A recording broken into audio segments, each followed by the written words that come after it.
Adrian.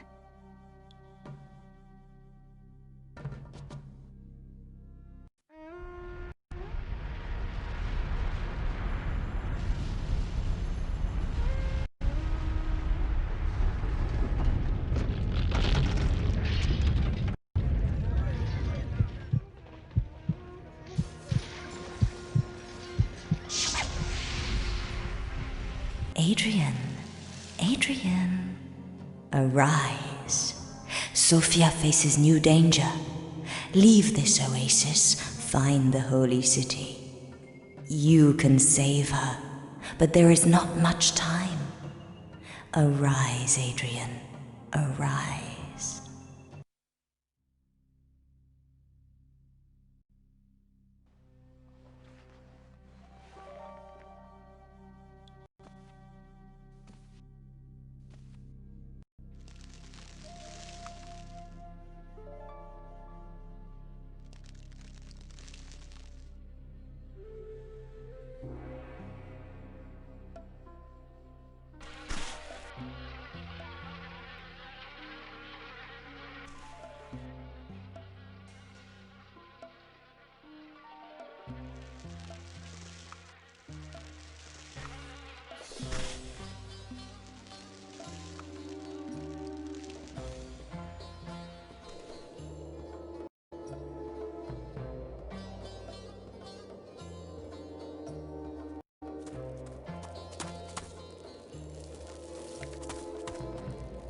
Honey, they are approaching! Who is approaching? The pillagers! They killed my men! Hide! He went off behind the dune! I can see his tracks.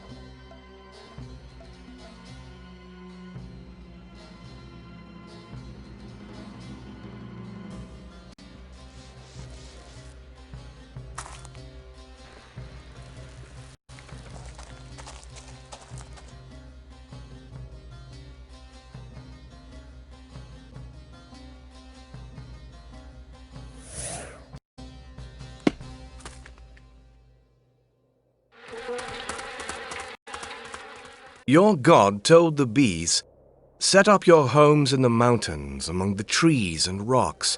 Then you shall taste from all the fruits." You do not know me, yet you save my life. You quote the Quran, but I can see very well that you are not from here. If Allah wanted to send me a sign, He could not have made it more clear. Thanks be to Him that the Bedouins were in too much of a hurry to take all my belongings. Come, let us eat now.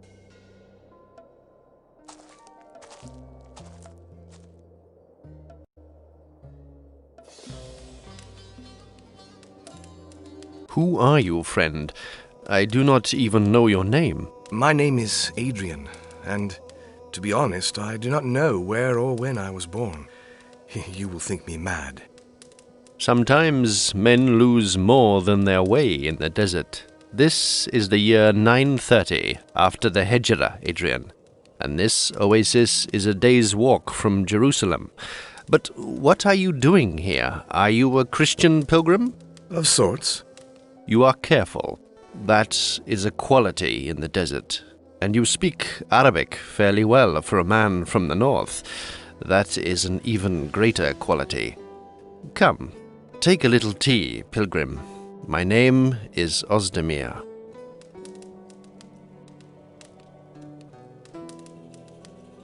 Hijrah? What do you mean? That is what we call the beginning of our age.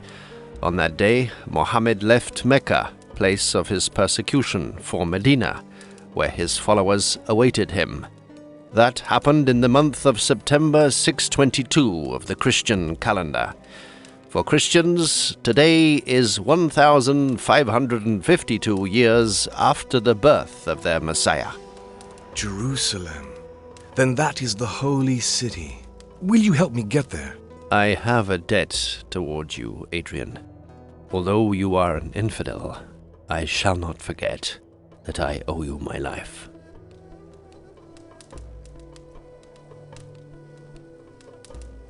You pray to Allah, and you commit yourself to helping a stranger whose ancestors once roamed this land as your enemies. You are a man of peace, Ozdemir. I am simply following the will of the prophet to be charitable. As for the differences between our faiths, I know an anecdote. Look and listen.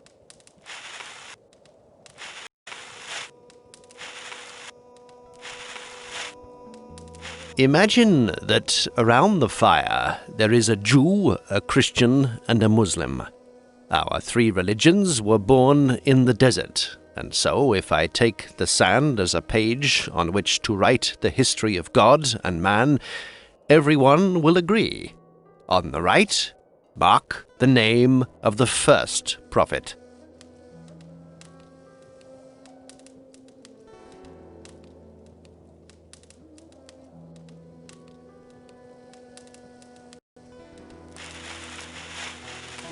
Good. Everyone around the fire is in agreement. Now, write the name of the great prophet who followed him.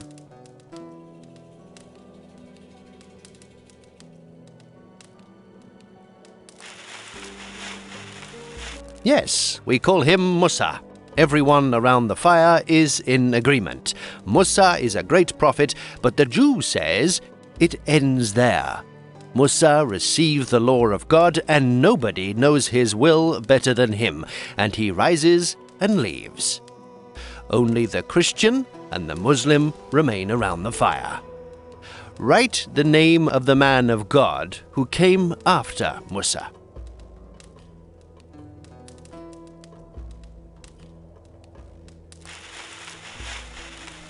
Correct. We call him Isa. And for us too, he was a great prophet. But our Christian, not you, stranger, the one around the fire in the story, says Isa was the Son of God and gave the new word. Nobody knows the will of the Father better than his own Son. And he rises and leaves the fire. Finally, write the name of the prophet who followed Isa.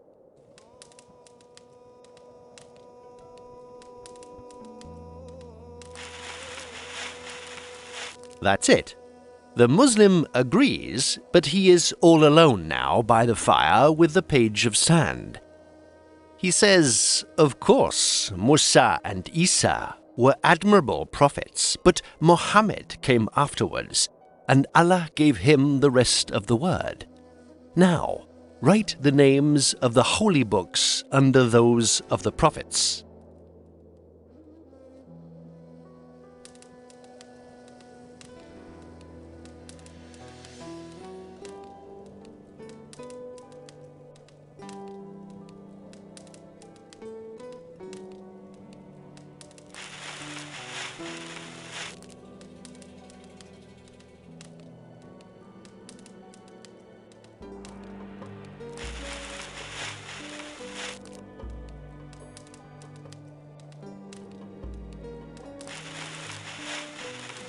The page is finished, and nobody agrees on the names and the merits of these names.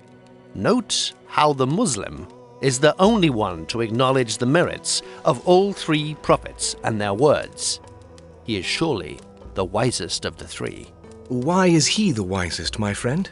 He is the wisest because at the end of the great discussion, he is the only one still by the fire, while the other two have disappeared into the cold night. And that's very foolish in the desert. Even a child knows that. Ozdemir, a man as wise as the one you describe, would have managed to keep everyone by the fire. Oh, perhaps, but to do that, he would have had to write in the sand above Abraham the name of the Almighty in a way that everyone would agree with. If you can find out how to do this, you are the wisest of all. But I am going to sleep now because I doubt I will ever find a man capable of that.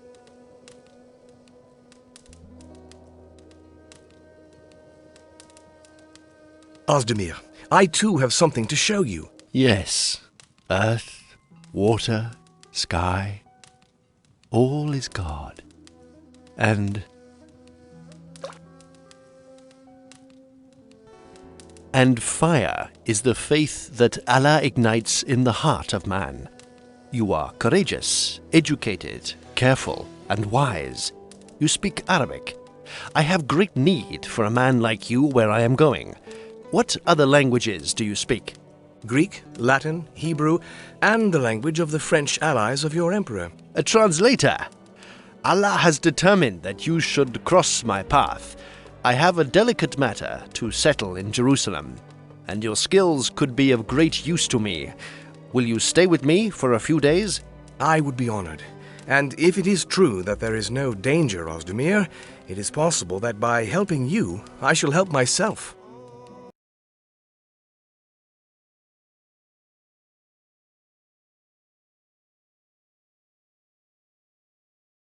Jerusalem! The 3 times holy city.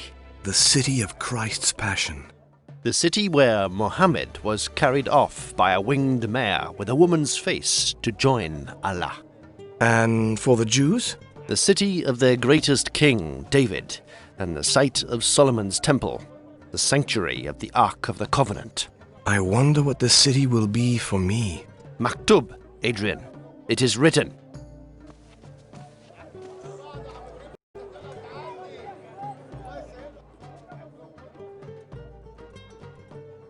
These city walls are incredible.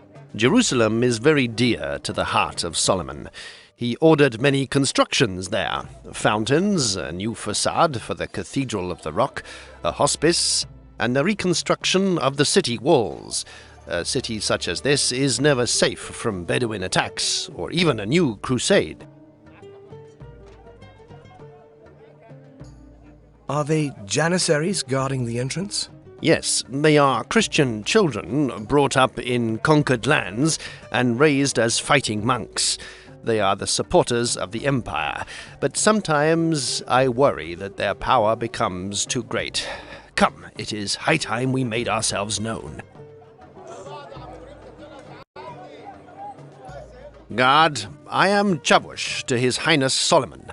I must see the governor immediately.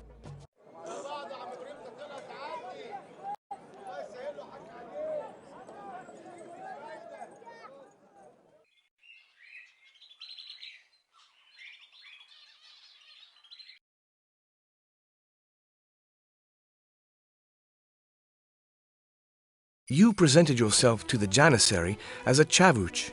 What does that mean? That is my title. I am an emissary from the Holy Port. His Highness Solomon the Magnificent, blessed be his name, sent me to this place to meet the governor of Jerusalem, who finds himself in an embarrassing situation. In the excavations that were dug for the reconstruction of the city walls, workers found a wooden box containing an ancient dagger. Word of this discovery soon got round, and everyone wishes to see the weapon that Abraham brandished when the Almighty commanded him to sacrifice his son, Isaac. Now, there is almost an open quarrel between the millets over who should possess that which some say is a holy relic. Millets? What are they? That is the name given to the different religious communities that cohabit under Ottoman law. What is the governor's role in a city like Jerusalem? The governor is an administrator and a judge. He refers to the Sunnah, which is Islamic tradition as laid down by the Prophet in the Quran, but also by the example of his life. Why did Abraham have to sacrifice his son? The Almighty asked this of him as proof of his faith, but an angel intervened and stopped his hand at the last minute. A sheep was sacrificed instead of one of the patriarch's sons. I say sons because for Muslims, Abraham was told to sacrifice Ishmael, even though in the Bible the victim is described as Isaac. So, Abraham had 2 sons. Who was the elder? Ishmael was his firstborn, the son of the Egyptian woman Agar, and ancestor of the Arab people. Who was Isaac's mother? Isaac was born to Sarah just as she turned 90. Her name means laugh, because when she learned that she was going to have a child at such an old age, she was filled with great joy. Isaac is the ancestor of the Jewish people. So Jews and Arabs are actually half-brothers? If you believe the story, yes, they are. Arabs and Jews share the same ancestors and the same blood. You seem to already know the man we are going to meet. He is an old comrade in arms of our emperor. Allah tested him greatly. His 4 sons perished so that our flag may fly on the ramparts of Budapest. Layla, his second wife, died also. All he has left is his daughter, Hikmah. Now he lives only for her and his duty.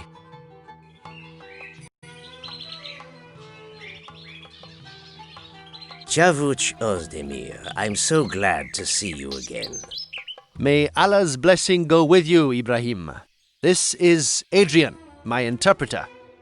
Follow me. The governor awaits you.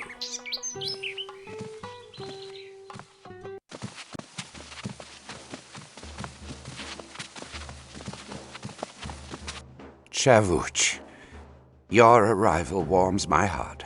Yet I have grave news for you. Abraham's dagger has been stolen from within these walls not more than an hour ago. The only thing that could wipe away the shame that overwhelms me is the despair that grips my being. He who committed this crime also took Hikmah, my own daughter. Do you know who could have been so foolish as to perpetrate such crimes? A fanatic. A sort of preacher by the name of Hayat. A man whom Ibrahim had imprisoned more than a month ago for public disorder. How could he have escaped? Where was he being held? Ibrahim, take us to his cell.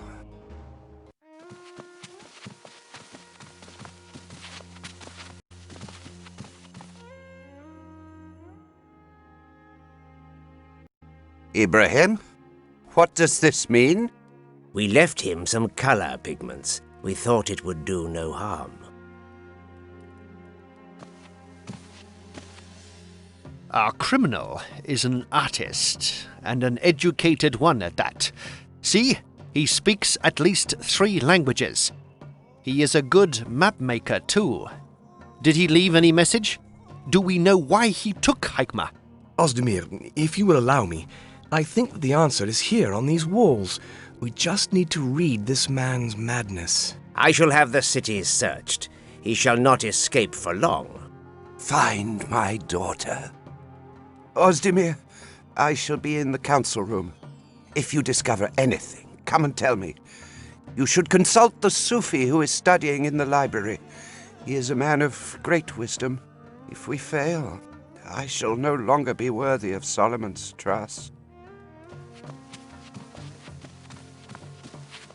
Well, Adrian, this is a great challenge for your perceptive mind. The governor did not seem overly upset by Hikmah's disappearance. Do not be fooled. I know him well. He is greatly troubled, but his honor demands that nothing should deter him from his duties. He was nominated by Solomon himself, and only our emperor can take that duty away from him. What do you know about the governor's daughter? I have heard much about Hikmah. They say she is as beautiful and lively as Layla, her late mother. The young girl is greatly loved here in Jerusalem. Perhaps our madman chose her so his actions would stand out. Perhaps he knew all the millets would miss her presence. The governor spoke of a Sufi. What did he mean? The Sufis are spiritual leaders who practice ecstasy and meditation. They follow their own paths, sometimes well outside the precepts of the revelation of our prophet and the Sharia, the civil and penal code drawn from the Quran. They look like parts of a map. I think these are districts of Jerusalem.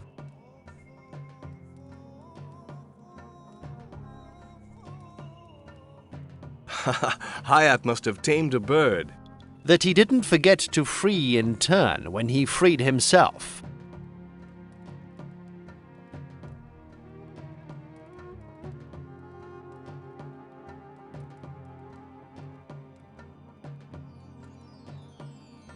The lock has not been broken. Either our man is a great lock-picker, or he escaped when the door was left open, or someone opened it for him. 3 boxes of equal shape and proportion. A triptych. These black lines seem to run off the streets. They do not appear to indicate a place. Is it a code? I am as puzzled by this as you are.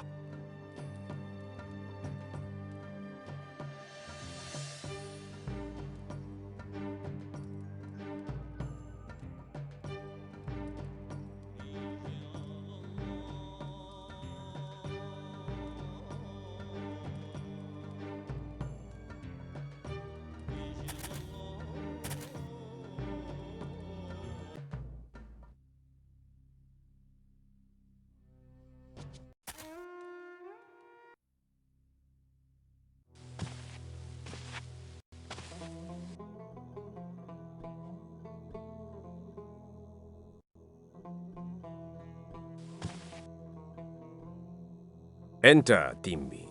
Dhimmi? Stranger, if you prefer. Lost one would be more exact. Lost one? You are a stranger because you are not from this place. You are lost because you do not recognize Muhammad as the Prophet of Allah. But you are not damned because you pray to Allah, although you give him another name.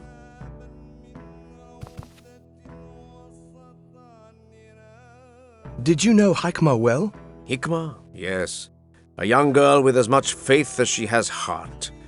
She is demanding and impassioned, and funny. Such spirit. Almost too much spirit for a young girl, but plenty for a daughter of the governor. We were friends. Her father encouraged her to follow my lessons here. Can you tell me about the Hebrew and Arabic alphabets? The letters are holy signs. God used them to pass His word to man. Symbolically, they contain part of His strength. But there are surely those more knowledgeable than me to talk of this subject. I am thinking of Yusuf al-Bakri, the calligrapher who often works in the gardens. Did you have a chance to talk to the prisoner? Yes, he is a man full of paradoxes. Sometimes he was as wise as a patriarch, other times foolish as a child. A complex personality, but he knew how to make himself loved, even by his jailers, and he received visits. From Hikmah, for one. I used to play chess with him. He was a great adversary. Do you know what his faith was, and why he was so interested in this dagger?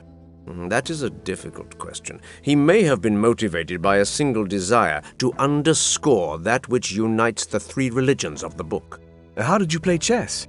Through the bars of his cell. We had agreed that every time he won, I would bring him a book. He read a lot recently, and then afterwards he wanted me to get him something to write and paint with. Who is Dhimmi in this city? The Dhimmi are the people of the book whose faith is turned, like the Muslims, to the one and only God, even though they name him Yahweh or God the Father. If they pay the jizya, a specific tax, they receive protection and the right to practice their religion on the condition that they do not commit an act of proselytism. Jewish, Orthodox Christian, Latin and Armenian dhimmis come to Jerusalem. I think that is all, but it is quite enough to make life a little complicated sometimes. Tell me about Muhammad. Our prophet, blessed be his name, was born in the year 570 of the time of the Nazarenes. He was an ordinary man, a camel driver, to whom the angel Gabriel gave the mission of being the last carrier of the word of God. Muhammad dictated the Quran under divine inspiration, and moved the entire Arabic peninsula from idolatry to the worship of Allah. After his death in 632, the caliphs brought the flame of revelation to Andalusia and Persia. But that is another story. What books did he ask you for? The treatise on zoology by Ibn al-Mawzili, the treatise on optics by Al-Aitham, the Book of 100 Doors by Isaac Chani, the Pastor by Hermas, and even a conversion table for calendars. Ah, can you show me this conversion table? It is somewhere on these shelves. It is a large book with a Latin title.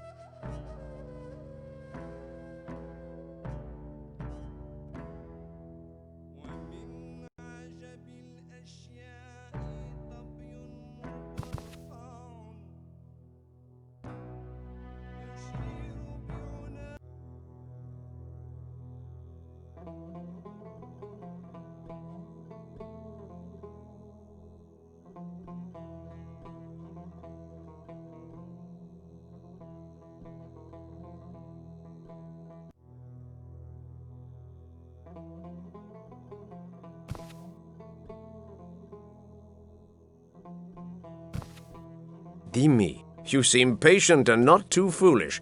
I do not doubt that you shall find that which you seek one day.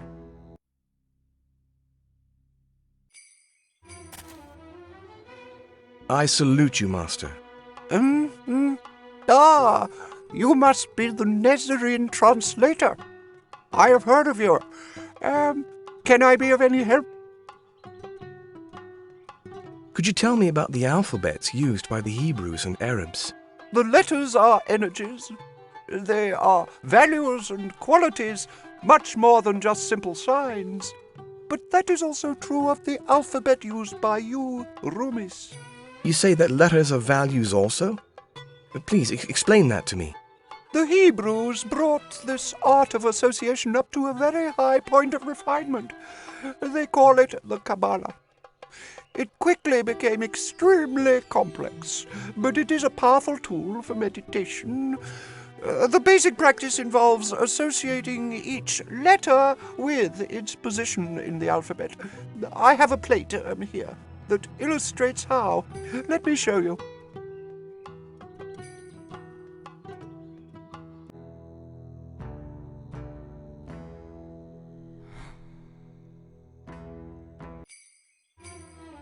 Did you have the chance to meet the madman who escaped? Oh, no. But, strangely enough, I think he received a number of visits. Ibrahim, the Sufi Isa al-Ghari, and especially Hikmah, the governor's own daughter. Oh, may Allah protect her. Do you know the venerable Sufi who studies in the library? Isa al-Ghari? Oh, do not speak of him. Today, tomorrow, ever. Oh, you're not on good terms, I take it. On good terms. The day I finally beat him at chess, I shall perhaps manage to pardon him for being so intelligent. Do you know that the madman left a strange drawing on his cell wall? I saw that. Oh, it's nothing. In any case, it is not art. Could you tell me a little about your art? Tradition has it that the Kalam, instrument of calligraphy, was the first object created by Allah. Whoever holds the Kalam in accordance with the rules of proportion and harmony is, to some extent, closer to the secrets of God.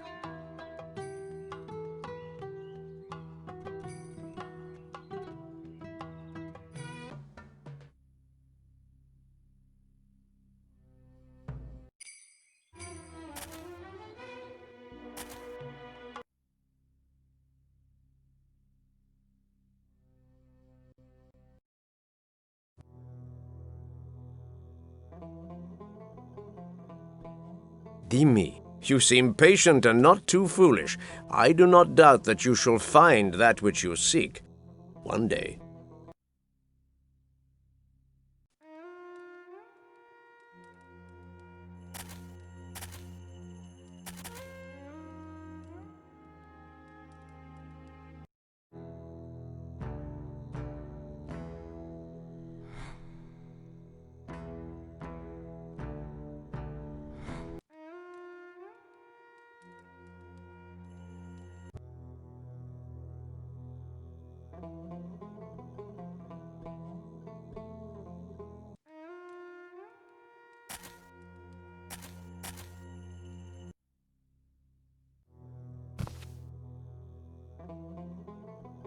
I may have found something, but I need to look at a few documents.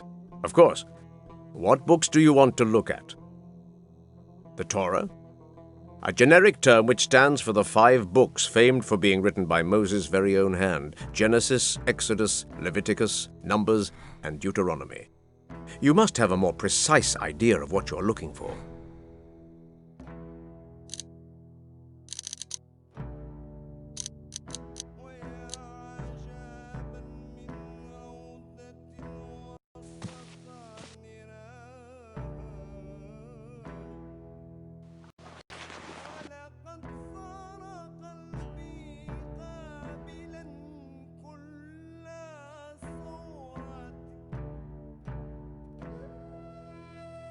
Hope, the heart of the alliance between Hebrews and Yahweh, their God.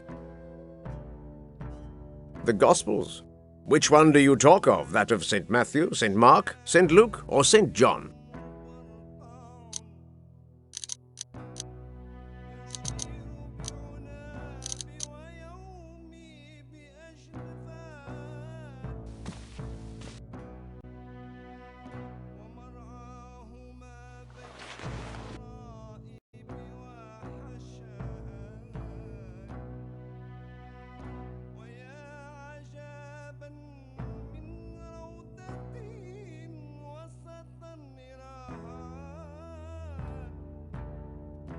Love, the greatest of all gifts from God to man.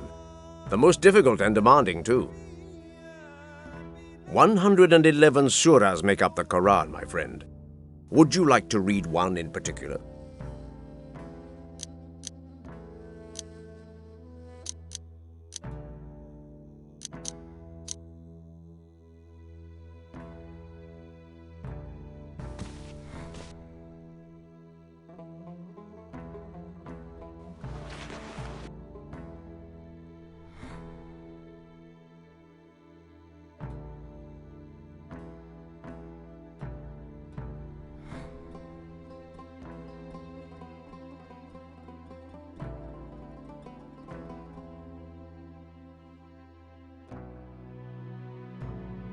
I do not know in the Quran any better way of defining what is faith. And so, faith, hope, love. These are what the Christians call theological virtues. They are common to all 3 religions. You see, even if Hayat is mad, he certainly knows and masters all the diversity of the writings.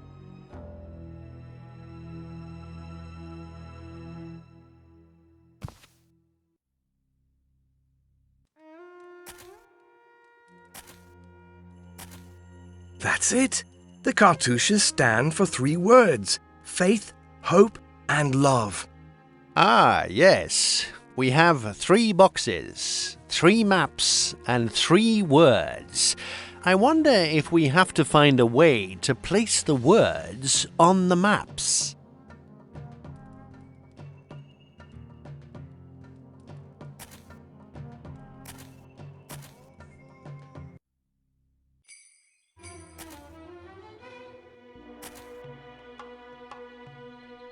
I think that your talent could help us to progress in our investigation. Could you write some words on a wall? Well, I would do anything to please the governor and help find the girl, but I cannot see well from afar, and I've misplaced my glasses. Without them, I shall not be a great help to you.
I have found your glasses.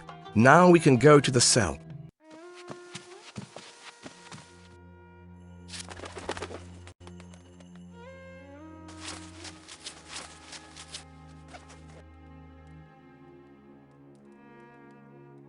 Look, Hyatt's friend has returned.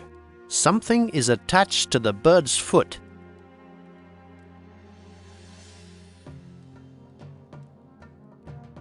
What does this triptych say to you?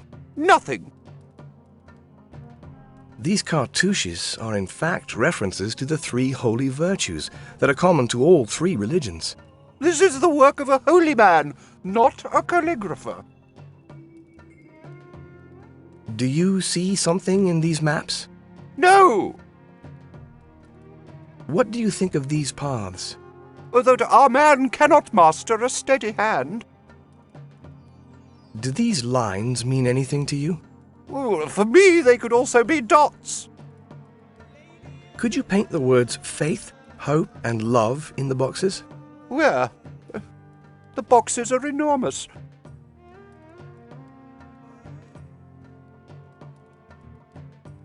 Keep close to the beginning and the end of the lines. Let me see. Ah, yes, I think you're right. It seems to fit.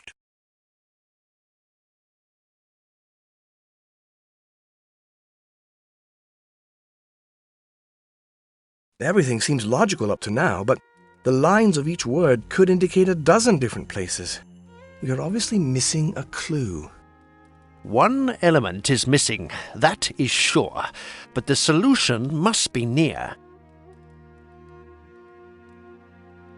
I would like you to place these crosses on the words that you have just written in the boxes. Look, the lines only cross the words in one place. Do they show particular places, Ozdemir?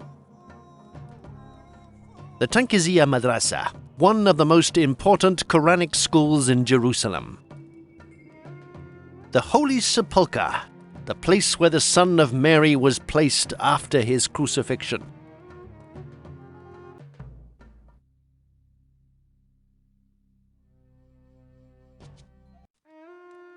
This indicates the Ramban Synagogue. It is time we warn the governor.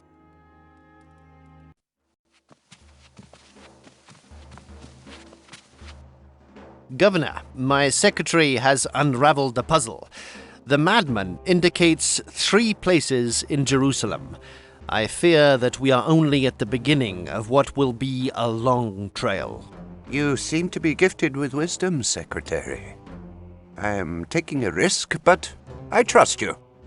Follow the signs, investigate, rummage, and interrogate. I bestow my honor as governor in your hands. Find Abraham's dagger for me. And above all, return to me that which is 1,000 times more precious than titles and duties. Return Hikmah, my daughter, to me. Adrian, tell me, what were you looking for out there in the desert? A woman that I had lost. And here you are, looking for another lost woman. Allah wants to tell you something, my friend. I am afraid I had noticed.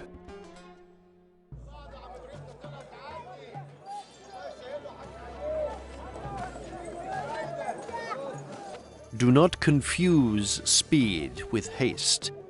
Here, some aspras and a map of the city so you do not get lost.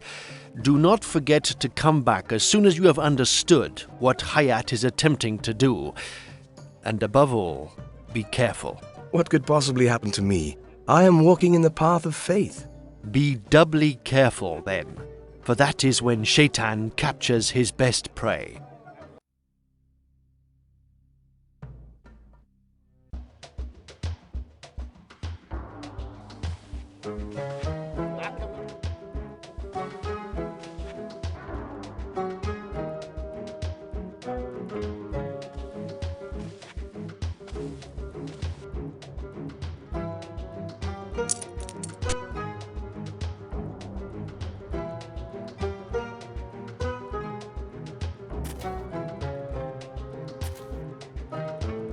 Excuse me, why are you waiting here? We're hungry.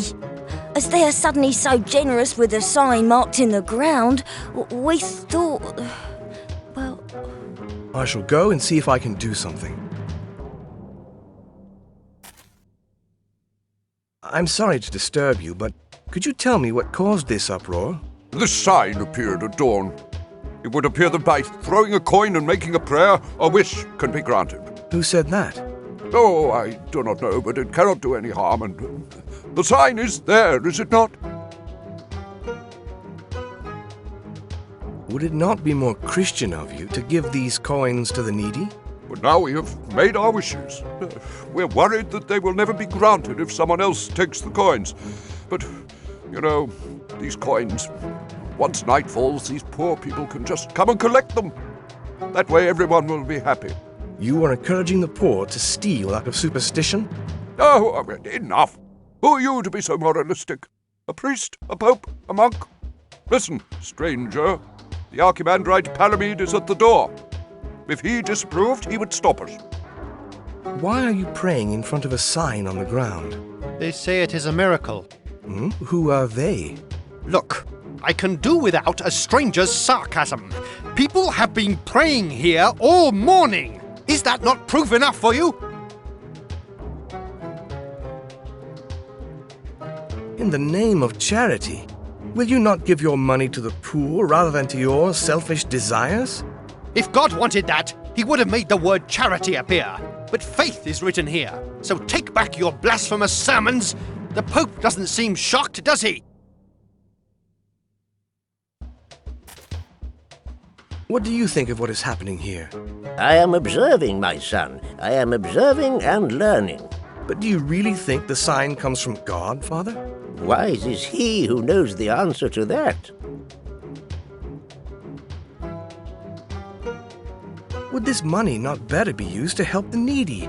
I would gladly give them the few small coins I have, but they're far less valuable than these. I see why you are concerned, but there is certainly a way of satisfying your appetite for justice while respecting the wishes of everyone.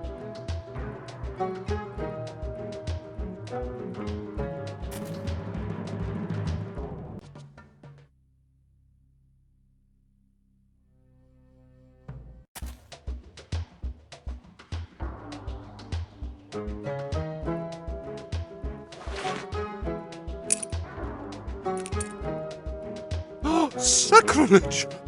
Sacrilege! Sacrilege! What are you doing, my son? I'm making a wish too, that the poor may eat, so that they are no longer hungry. And you are right to believe in a miracle. Look, the more coins I throw, the more wishes are granted.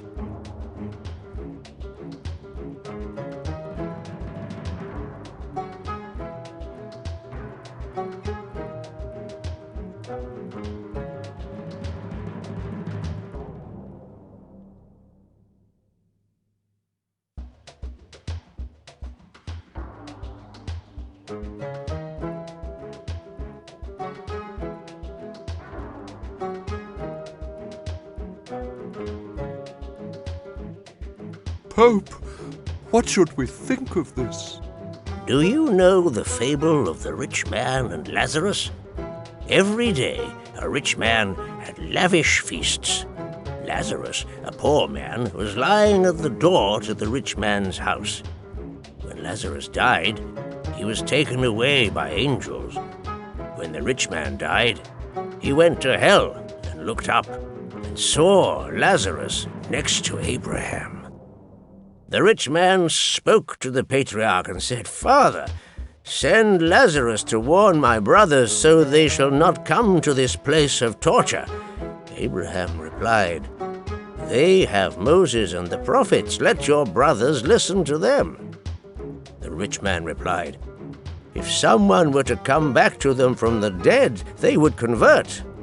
And Abraham replied, "If they do not listen to Moses or the prophets, even if someone brought back the dead, they would not be convinced." Father, if what we did was so reprehensible, why did you not stop us? I hoped that your knowledge of Moses and the prophets would be enough. Stranger, Come with me into the church of the Lord. You have proved yourself worthy.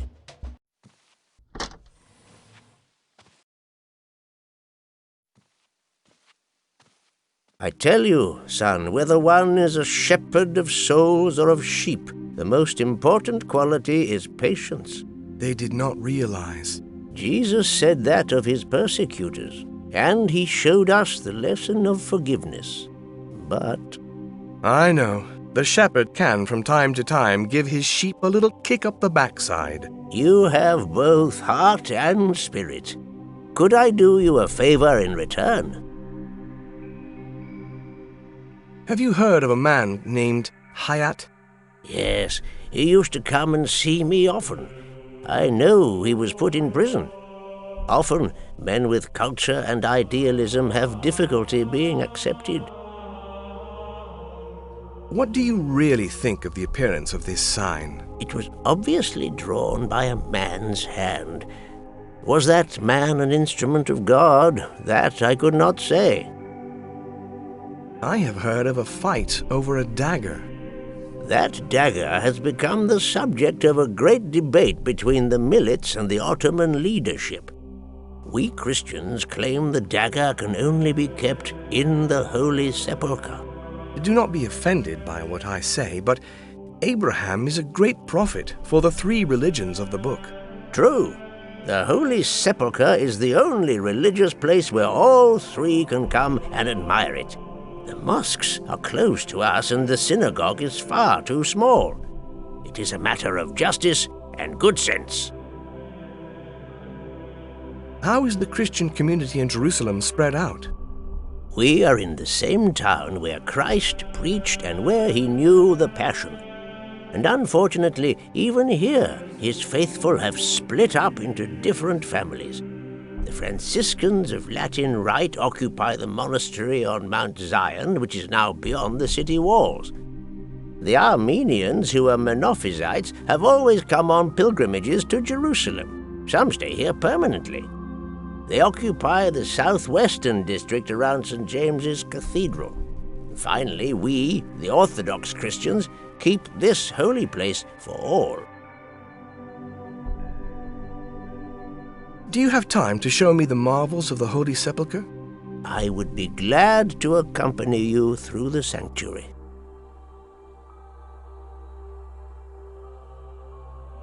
What do you mean by Latin Rite, Father? The rite of the Catholics, the Christians who submit to the authority of the Pope in Rome.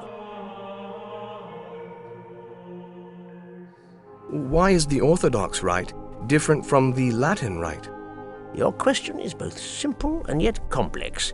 Let us say that the Catholics have chosen to unconditionally follow the popes of Rome, while we Orthodox remain faithful to our local churches. What does monophysite mean? The Armenians, the Egyptian Coptics, and the Syrian Jacobites believe that only divine nature was in Jesus Christ. But their doctrine was condemned during a religious council in the middle of the 5th century. The council claimed that the Son of Mary had a dual nature, both human and divine. You see, there are many ways to live through the Christian faith. Jesus himself knew this. Did he not say, "In my Father's house there are many mansions"? Why are the Eastern and Western churches so separated? For theologians of the East, the Holy Ghost is subordinate to the Son and to the Father. In 1054, the Eastern and Western churches finally split over this detail. If the Holy Ghost is subordinate to the Son, it is therefore the Pope who is his earthly representative. We, however, believe that each believer carries a part of the Holy Spirit in him.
Here we are in the very heart of the sanctuary. The tomb where the crucified body of our Messiah rested for 3 days and 3 nights in the earth before he arose again to return to his glory. It is here that the supreme mystery of our faith resides.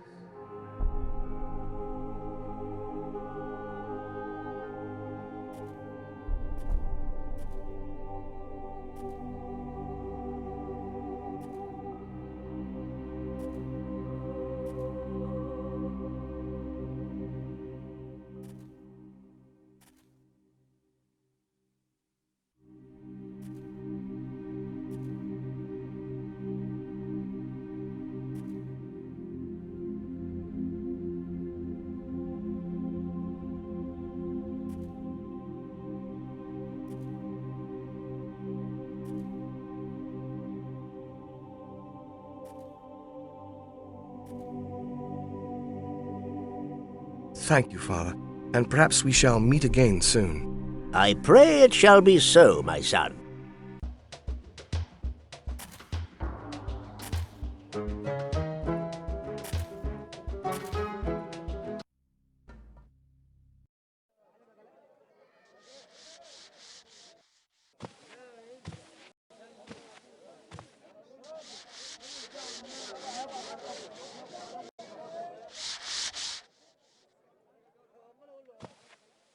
Scrub harder, my son.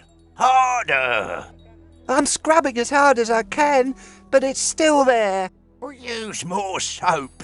Come on, work! Work! You are all ungodly. You are no better than dimmies. You want to scrub away the word of God himself?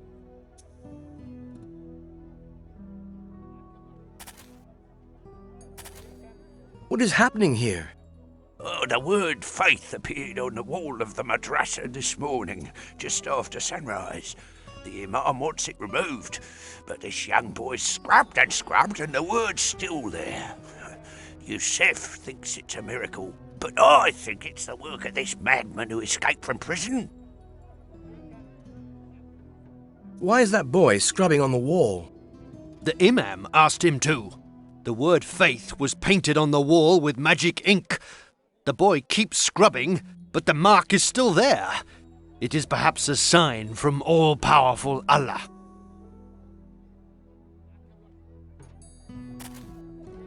Excuse me, but I am looking for the Sheikh of the Madrasa. It is I. My name is Imam Abdel Wahid. What do you want, stranger? What did you ask that boy to do? The word faith appeared on this wall this morning, and it seems it is impossible to remove.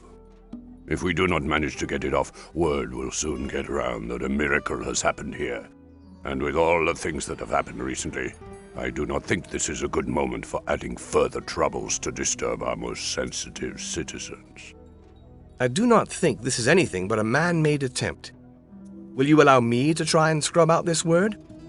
Aha! If you manage, I shall be very grateful, young man. What are you doing, boy? The Imam Abdel Wahid does not want this mark to stay on the wall.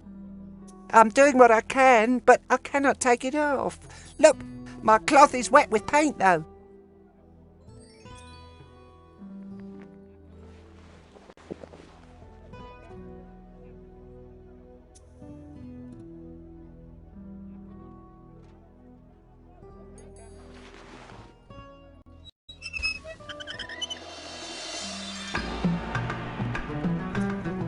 Look, a gifted inventor taught me this strategy.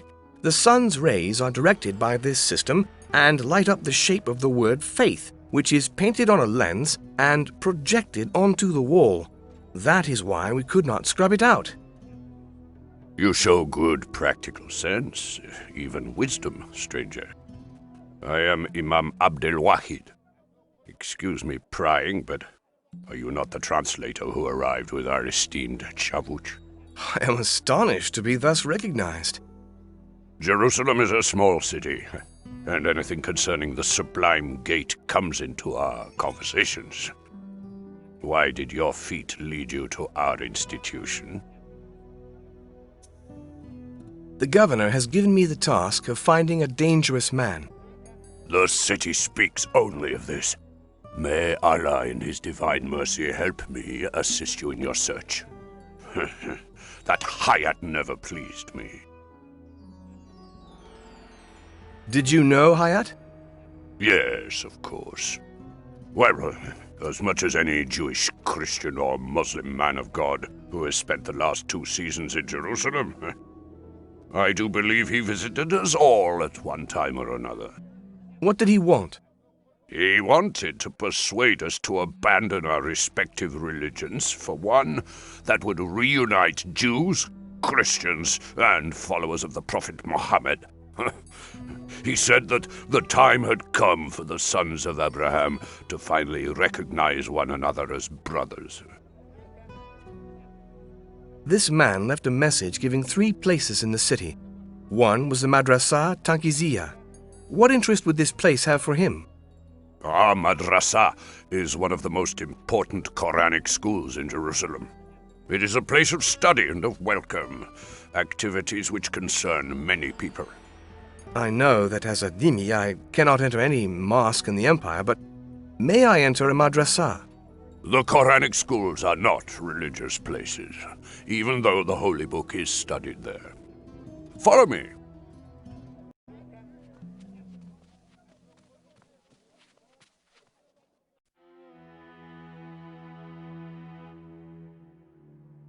What place does prayer have in Muslim religion? Our prophet called prayer the apple of the eye of faith. You see that he placed great importance on this witness of religious fervor. It is even one of the pillars of Islam. The pillars of Islam? Muslims must complete 5 tasks to show their devotion to Allah. The profession of faith, known as Shahada. Prayer, charity, fasting, and pilgrimage to Mecca. These are the acts that distinguish Muslims from the infidel.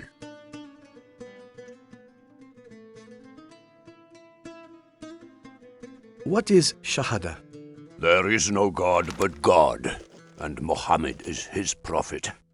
That is the saying that affirms the oneness of Allah and the prophetic task of Muhammad. If you pronounce the Shahada with faith, sincerity, and ardor, you are a Muslim. Why is Mecca more important than Jerusalem for Islam? Jerusalem is where Muhammad ascended to heaven during the night of the Miraj. But Mecca is the holy city of Islam, because that is where the Prophet began his preaching, and that is also where the Kaaba stands, the temple built by Abraham and Ishmael on the orders of God.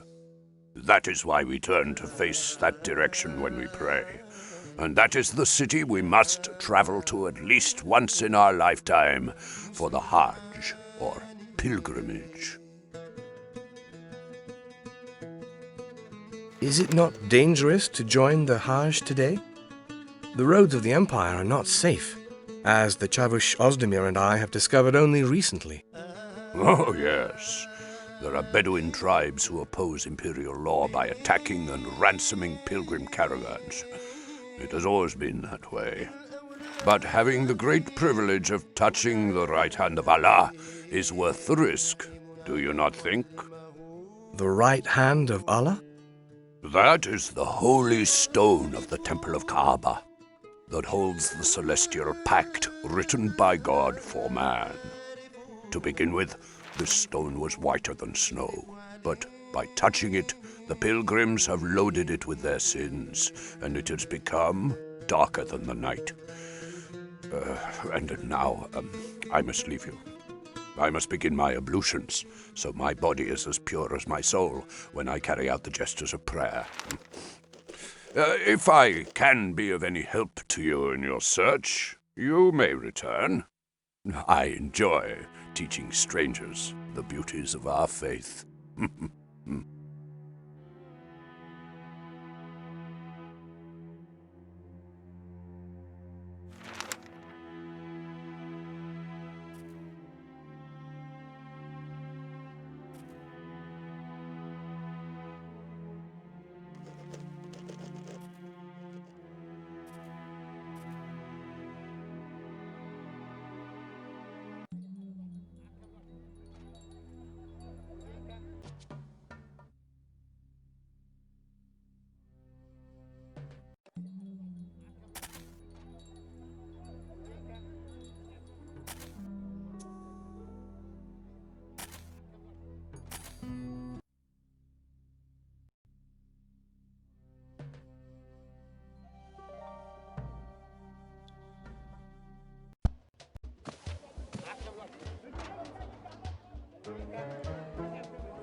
Wise rabbis, what is the cause of your worries? This sign, written in the sand in front of the synagogue. The word faith? You read Hebrew? Yes. Why does this word disturb you so? The word itself is magnificent, but it is the intention of he who wrote it that worries us. Our community is unfortunately the target of much abuse from Muslims. And we're afraid we may soon see a much more disagreeable word than this if we let it continue. Well, rub it out. We cannot do that. That is why we believe this is some terrible joke, for today is the Sabbath. Sabbath? The Sabbath is the last day of the week when we Jews must stop all domestic activities to devote our attention to praising our Creator. We cannot therefore brush the floors or do any sort of labor.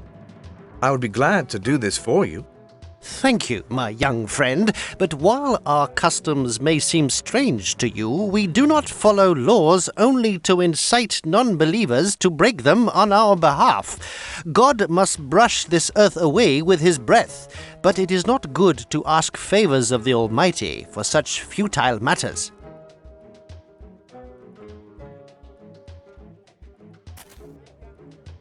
Good day, friend. Have you been following the events that are troubling your community?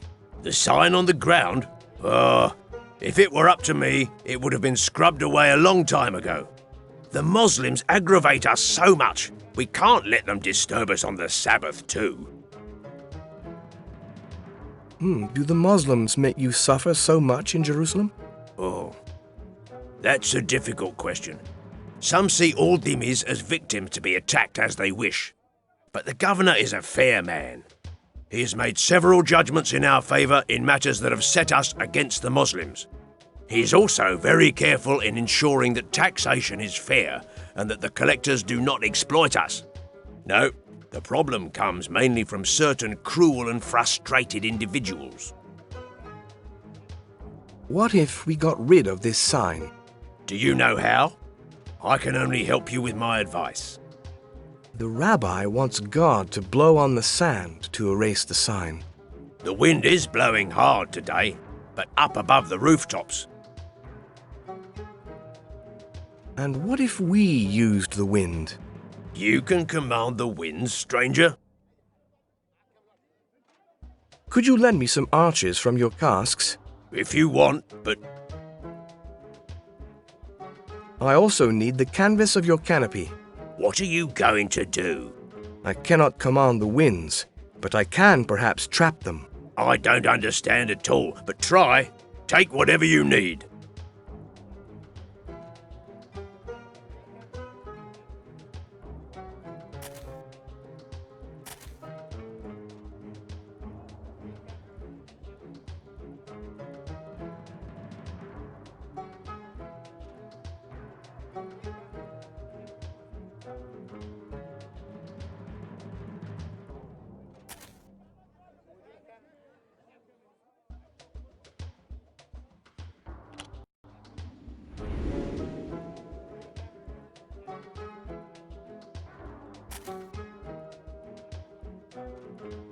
It seems God has answered your prayers. I shall not comment on the incredible pretension of your words, but I thank God once more for having inspired one of his sons. How can we thank you? Have you heard of a preacher who drew a little too much attention to himself and was arrested by the governor's orders? Heard of him? We heard too much of him. He was a moralizer, criticizing our most holy customs. I have heard that a relic was dividing the millets. You speak of Abraham's dagger. We do not accept the idea that the father of the Hebrews was thus taken hostage by the Muslims. Is Abraham not the father of all believers? He was the father of Isaac, grandfather of Jacob, great-grandfather of Joseph, one of whose descendants was the father of Moses. All that we know. But that he was the father of the servants of Muhammad, who says so? The servants of Muhammad? No, any relic of Abraham's belongs to the chosen people who alone were guided by his wisdom, to us and no one else. Why do you say the Hebrews are the chosen people? It was the alliance between God and the Hebrews on their departure from Egypt that made us a people of priests, destined to carry the message of the one God to all nations. It is a privilege that lays many duties upon us and few rights. That is what we cannot forget, on pain of failing in our task. Why did the Hebrew people settle in Egypt? It was not by their own will. In fact, it was quite the contrary. 13 centuries before the Christians' Messiah, Palestine was the theatre for a long and bloody war between the Egyptians and the Hittites. When the enemies eventually signed a peace treaty, the territory where the Hebrews lived was handed over to Egypt, who enslaved our ancestors. But Moses assembled our people and freed them from slavery by bringing them here, to the Promised Land, the land of Canaan. That is, as it is told in the book of Exodus. Will you allow me to enter, to admire your synagogue? It would be a great pleasure, young man. Follow me. You are entering what is probably the oldest synagogue in Jerusalem. We call it the Ramban Synagogue, which is a deformation of a man's name, Naman. This man's story is edifying. Do you wish to hear it? I would be delighted. Rabbi Naman lived in Spain at the end of the 12th century of the Christian era. A Jewish apostate challenged him to prove the superiority of the Jewish faith over all others. After 4 days and 4 nights of verbal sparring, the King of Aragon declared Rabbi Naman the winner. But this victory gained him many enemies, and the old man had to go into exile. His feet led him to Jerusalem, where only 2 Jews lived at the time, 2 brothers, among 3,000 Ger Tochav Christians and Muslims.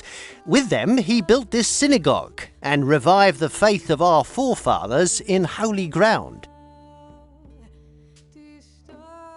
What exactly is apostasy?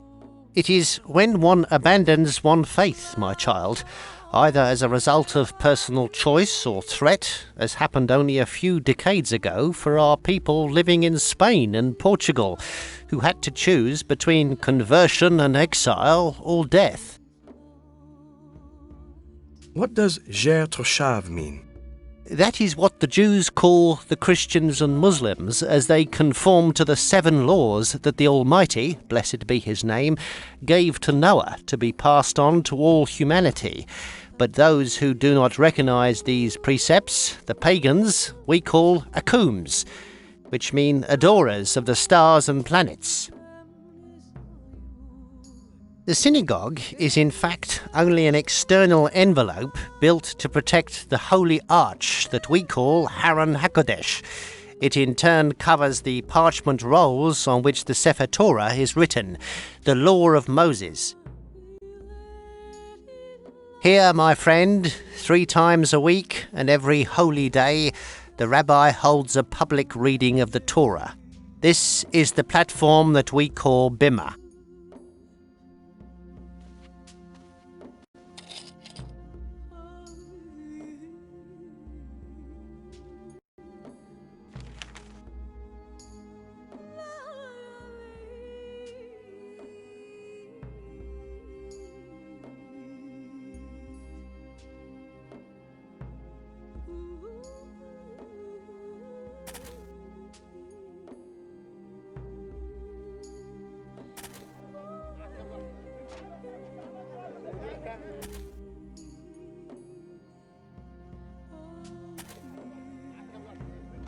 See you soon, Rabbi. See you soon.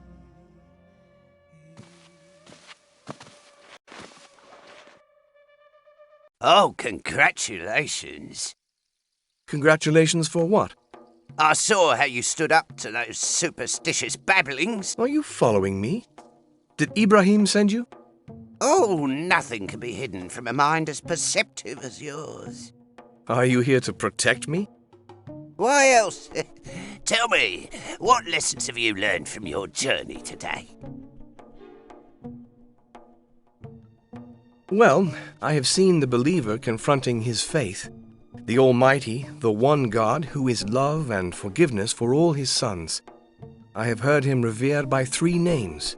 I have seen the holy houses that man has built in his name. I have spoken with the guards of his houses, and each one has told me wise and beautiful things for man. 3 voices serving the one and same word. Do you think that one day they will speak as one? Is that your wish? Indeed, there are some surprising people in Ibrahim's service. I am above all in God's service. What else have you learned? I have seen men interpret signs too quickly and find what would serve them even more rapidly. Superstition follows pride and obeys it as a father. Is that not a phrase of Socrates? So, my spy is a philosopher also. Oh, what a terrible word. I prefer guardian angel. What else have you noticed? I have seen the strength and power that faith gives to a believer. And what power? Touch the invisible. See that reality is not a matter of appearance. A truth that faith teaches, and which could be a useful principle in all circumstances in our lives. Tell me, has it not happened often that, having searched for something for a long time, you realize it was under your nose from the very beginning? Very often. What do you think is the blindfold that covers our eyes? Vanitas vanitatis. All is vanity. I must leave you for now. I hope my paltry disguise has been of some use. Who could guess that even a fruit would contain such flavour? Adrian, what news? We are on the right path. The word faith was written in front of the 3 places marked on the map. So our man is very near. And he wants to be found. After a murder and a kidnapping, this man is multiplying the clues leading us to him. What could possibly motivate him to put himself in such danger? Vanitas, vanitatis. Vanity of vanities. All is vanity. Why are you quoting Ecclesiastes? A strange man. I shall tell you. Let us go and find the governor. So, have you made progress? Just a few hours after his escape, our fugitive wrote the word faith in front of the 3 places he's indicated on his map. Of course, that led us towards him. But by which path? Well, let us summarize. He made us take the path of faith by leading us towards religious places. He should now guide us toward the path of hope. Hayat works with analogies. What is the common point that we must find this time?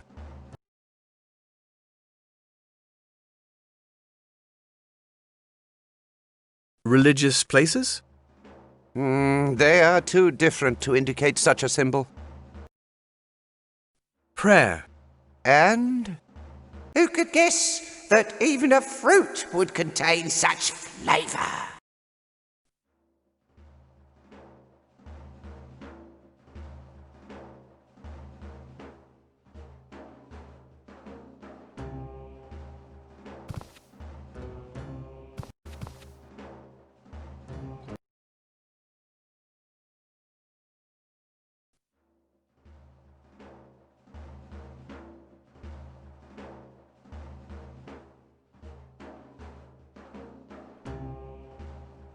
Where did you find that fruit?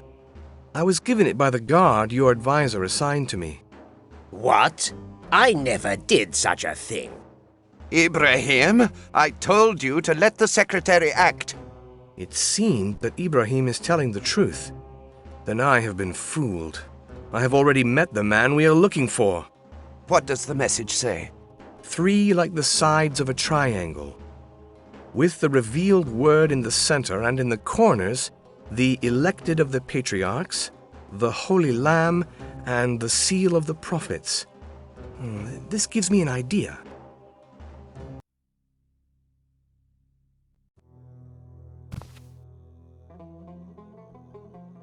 We have a message from the madman.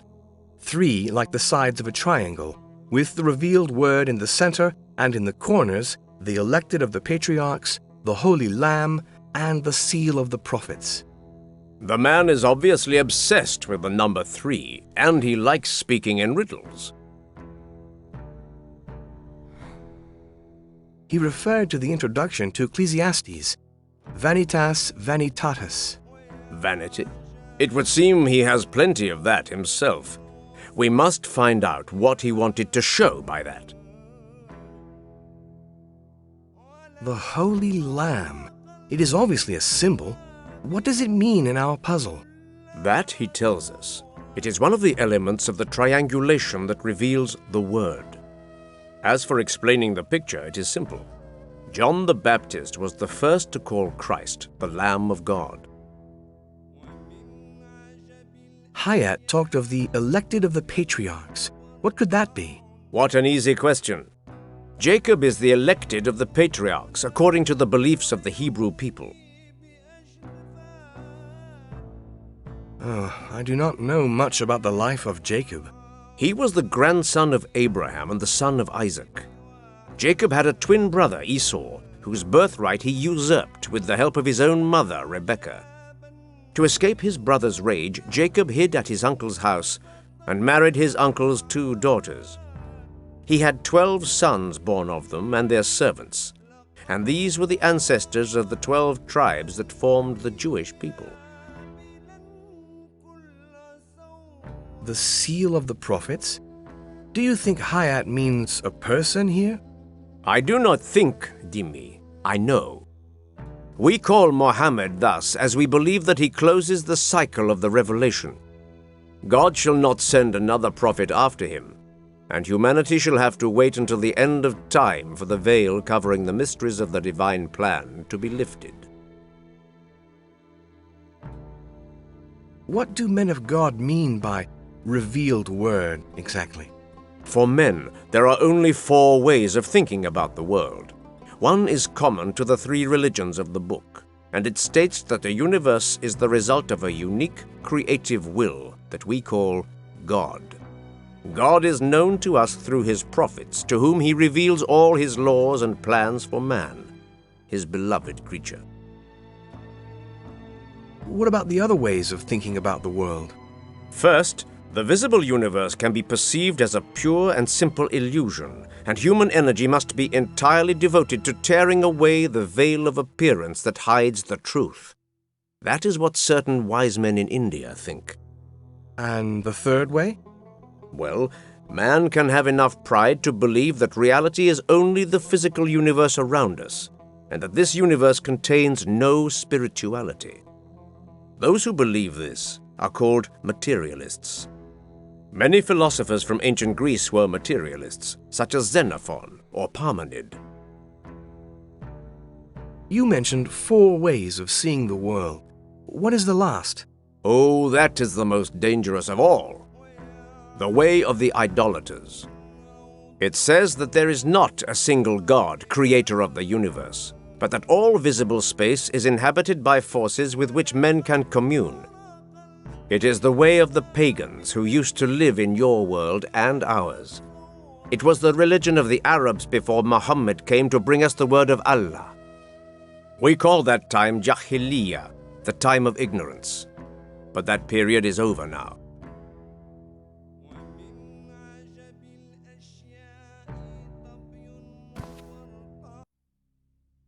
Have you found anything interesting?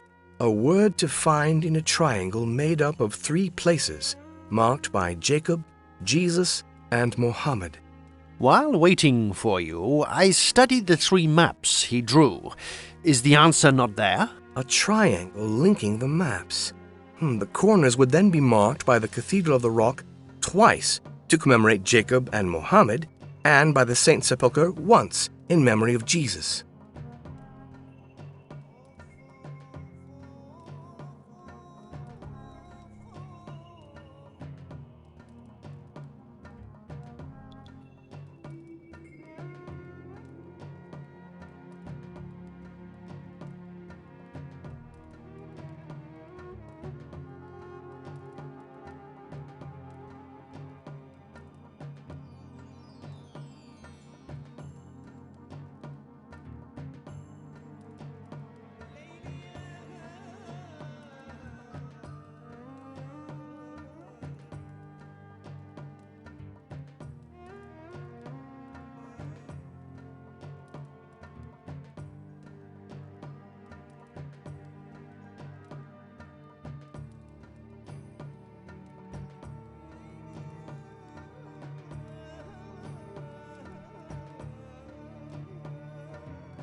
A wax plug. That is not enough. The wax layer is too thick.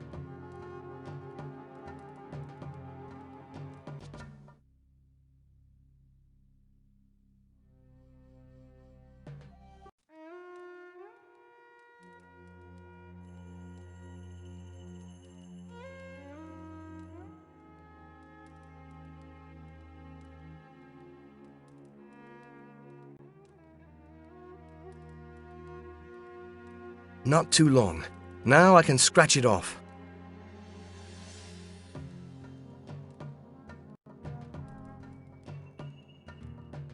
At my house, messengers. And so the path of the greatest of follies is confirmed. The corners are the places of the three revelations, and the uncovered word is not that of God, but it is His. Is it not strange, this type of supreme vanity? Here is a man who takes his word to be the word of God, and yet he accuses himself of vanity. Unless we've misinterpreted his reference to Ecclesiastes, he doesn't take himself for God, but for Qoheleth, the king of Jerusalem and author of this book, and whom tradition identifies as Solomon himself. And so? And so he is not referring to the introduction, but to its conclusion. Vanity of vanities, Qoheleth said. All is vanity. The fact that he taught science to the people adds to this character's wisdom. We have yet to discover what the science is that he wanted to teach us. Let us do as he advises. Let us drop our vanities and go to his house to find these messengers. Ibrahim must know where he lived before he was imprisoned. I shall ask him to take us there.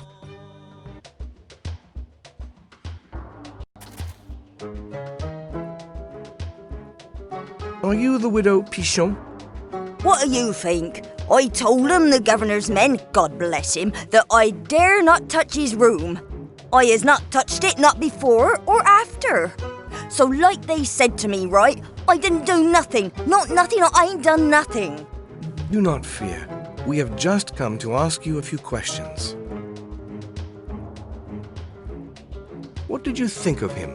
Nice, nice, nice. He was very nice, he was very knowledgeable. He told me lots of lovely things.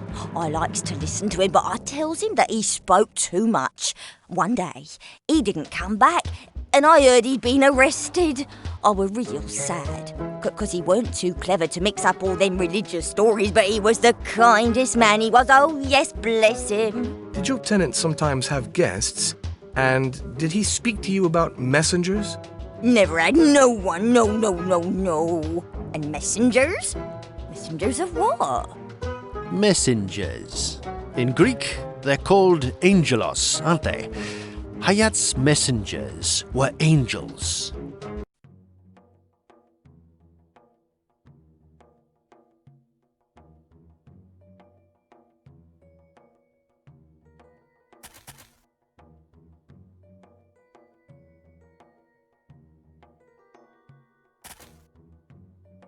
The tidings brought to Mary, one of the most moving scenes in the second of the religions of the book. The angel Gabriel prepares the mortal body of the prophet of the last revealed religion for its nocturnal journey to the heavens of Allah. Gabriel, seizing Abraham's arm at the moment of Isaac's sacrifice, the ancestor of the Hebrews without whom Christianity and Islam would never have appeared.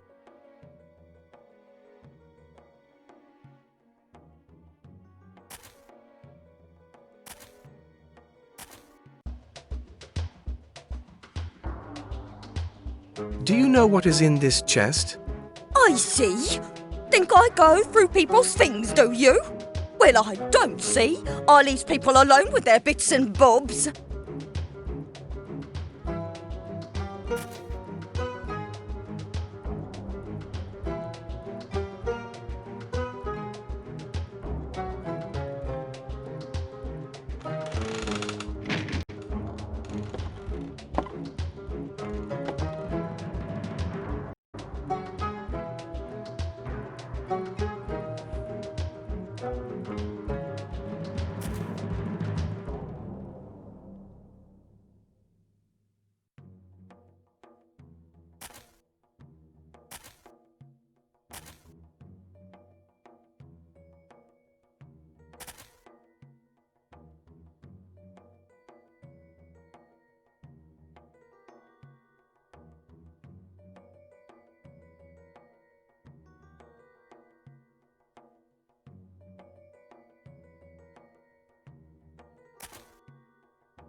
The tidings brought...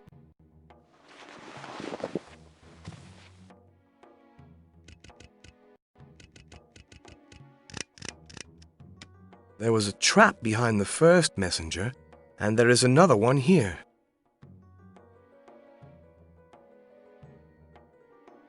It is a clever idea, but the nozzle of the bellows is too large.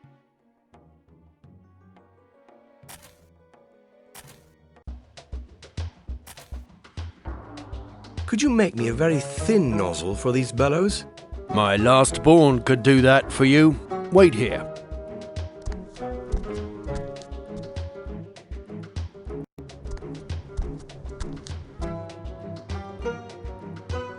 There you go. How much do I owe you? Nothing, brother. It was not a difficult job, and I like helping people in need. Well, that is a rare and chivalrous attitude. What is your name? Chivalrous. I like that word. My name is Ibn Anur, at your service. I shall not forget it.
The cross, the instrument of the passion of Christ.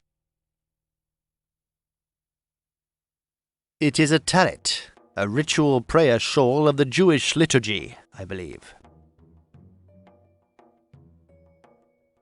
A sajda, the prayer mat used by Muslims. Two things are confusing me, Ozdemir. The first is how a man as poor as Hayat can have objects of such value in his possession. This chest contains some real treasures. Hayat seems more interested in spiritual riches than material objects, but what is your other source of confusion? It is more serious. All the traps that gave out the keys were deadly. Up to now, Hayat has always been devious with us, but never dangerous. You are forgetting that he kidnapped Haikma. Some would say that is quite dangerous behavior. Nevertheless, it is true that we should be doubly careful from now on. Do you understand what I am talking about? Yes, the trap in the box room must have been set only recently. Hayat could not have filled the oil lamp from his cell, so either he has an accomplice, or someone is manipulating him and using this treasure hunt for their own means. To follow the tracks that we have just discovered, I think I shall have to make use of some of my contacts.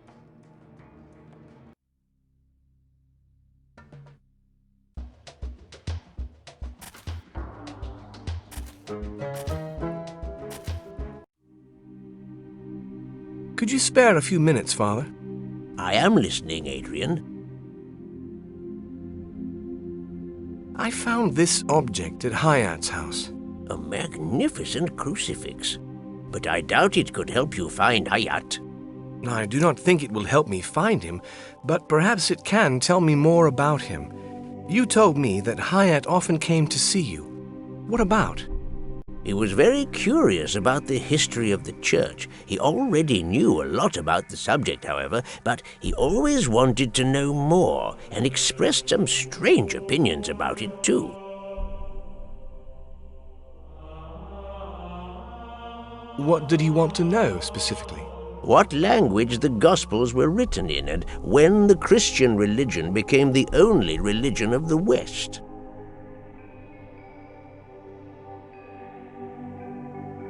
I too would like to know such things, Father. The Gospels were written in Greek, my child. Well, that is what is generally accepted. Hayat believed they had been written in Hebrew.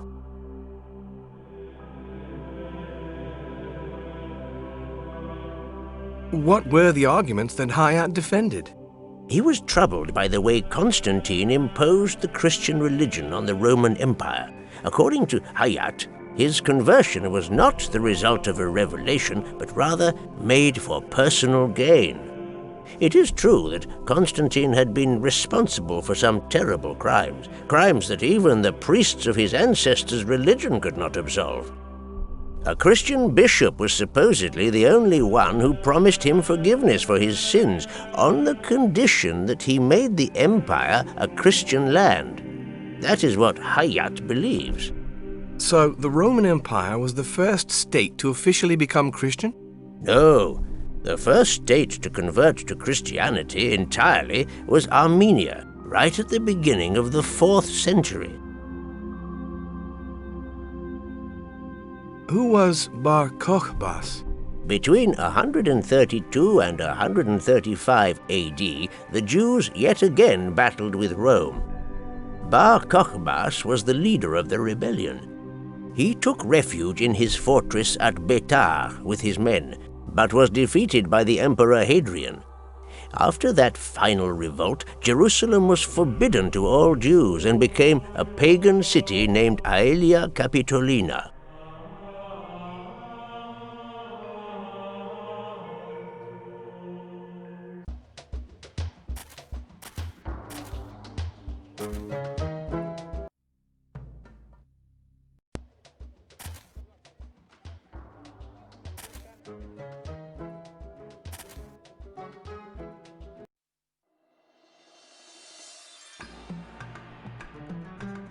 Can you tell me what this object is for? What a magnificent talit! It is a shawl that we use for morning and evening prayers. I have never seen one as splendid as this, and the phrase written on it is truly beautiful. Do you know where I can find Kalonimus? My master went to pray at the Wailing Wall. You can go and find him there, if you wish. I do not see any writing on this shawl, Isaac. Oh, but it is there, believe me, and it thus respects tradition. Look at the tzitzits, the fringes around the shawl. Do you see these couples of knots separating the spaces? Yes, threads run through each one. If you count the number of turns the threads make, you will see that each one is different. That is because they indicate the order of the letters of our alphabet. The phrase I was telling you about is not written with symbols, but with numbers. But for us, because we follow the tradition that God taught Adam in the Garden of Eden, it is the same. We read numbers as well as we can add words.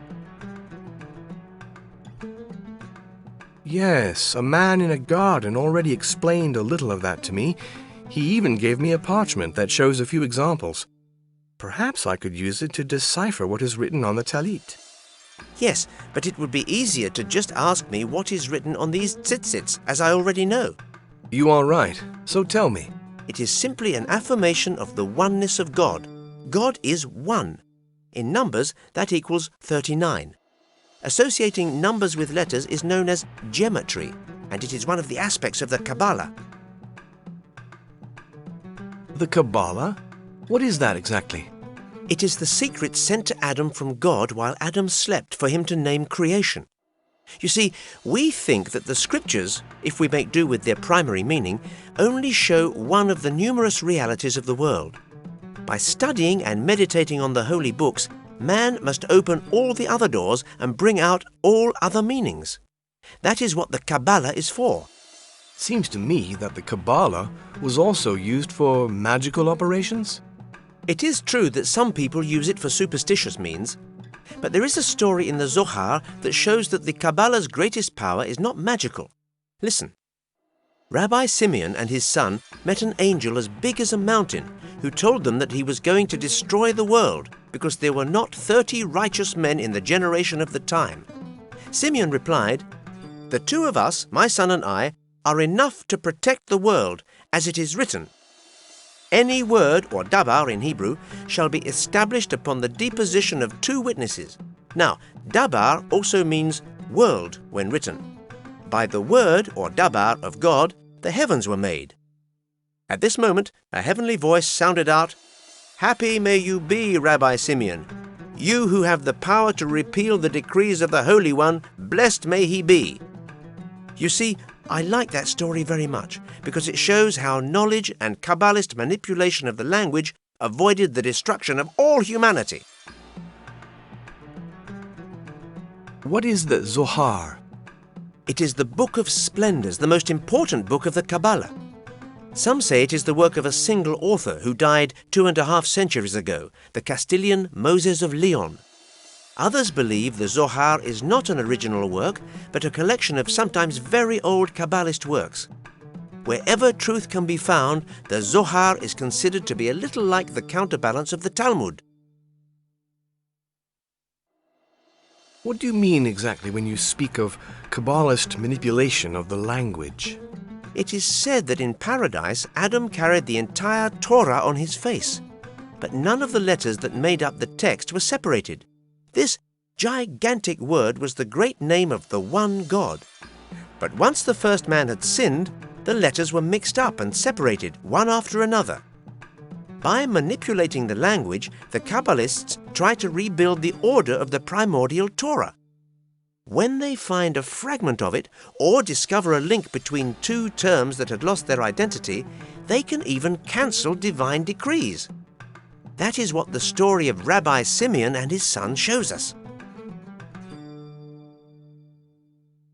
Why is the Zohar against the Talmud? The largest part of Jewish law is contained in the Torah, but it is accompanied by the rabbinical laws of the Halakha, the Mishnah, which is the record of verbal laws handed down in ancient times, and the Talmud, which is the commentary on these.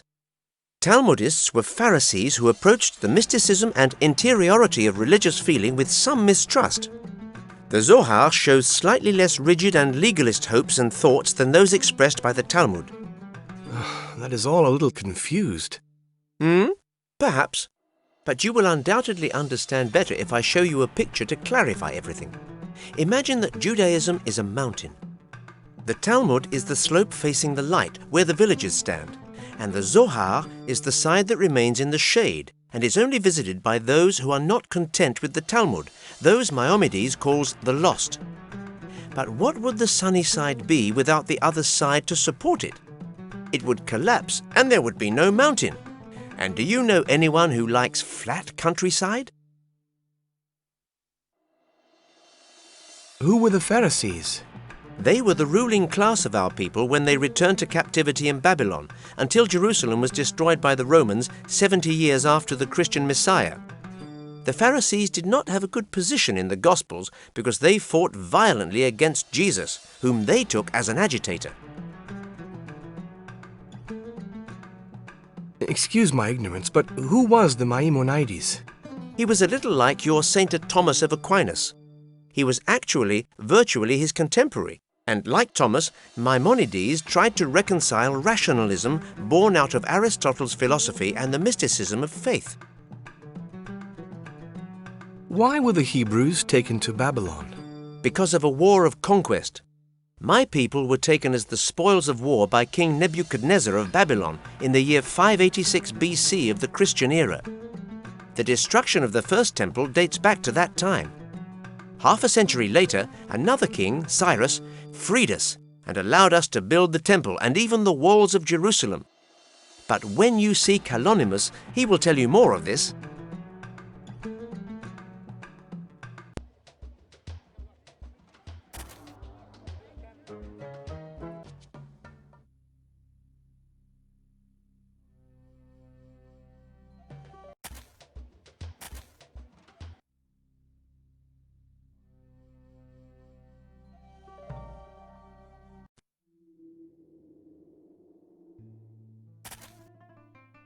Kalonimus, may I interrupt your prayers for a second? I am listening. Kalonimus, I found this talit at Hayat's home. I think it a little strange that a man as poor as him should have a shawl of such value in his possession. What do you think? It is not unusual for poor men to be very pious and prefer to spend the little means they have on religious objects, rather than satisfy more mundane needs. But you are right, there is something unusual about this talit. A tiny embroidery of silver thread through these two dark bands. Do you see it? I showed this shawl to Isaac, and he did not notice this. A ray of reflected light on the metal thread made me look closer. Otherwise, I would not have seen it either. What does the inscription say? It is a name, and probably a date from the Hebrew calendar. Burgos 5252. Talits do not usually contain this sort of text. Burgos is in Spain. Yes, there was a large Jewish community there once. What date in the Christian calendar does 5252 correspond to? Our calendar starts with the creation of the world 3,761 years before the birth of the Christians' Messiah. So you need to add... take away... Well, take the date preceding that... Oh, yes, but there are also 13-month years, so that makes it... Actually, I don't know. This will be faster.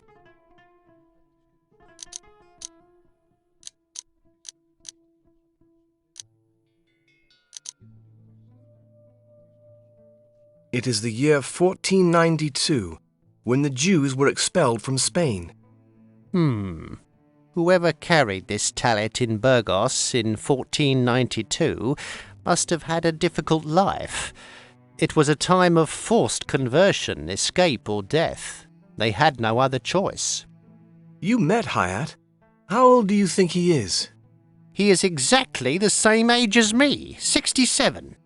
It is 1552. He was born in 1485 then, and perhaps in the Jewish community of Burgos, if this Talit is to be believed. Old enough to understand and remember. Do you know whether Hayat is Jewish? Yes, he is, but he's an apostate. He gave up the religion of his forefathers and created his own system, which was a sort of syncretism between the three religions of the book.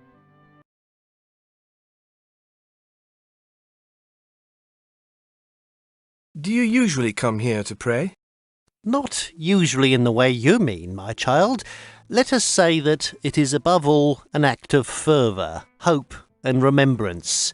These remains are the remains of a revolutionary time for my people, the time of our independence, our unity and our strength. We wish that one day the children of Zion will again be reunited in the Promised Land and will be able to rebuild the Temple of Solomon so they can complete their destiny as the leader of all nations.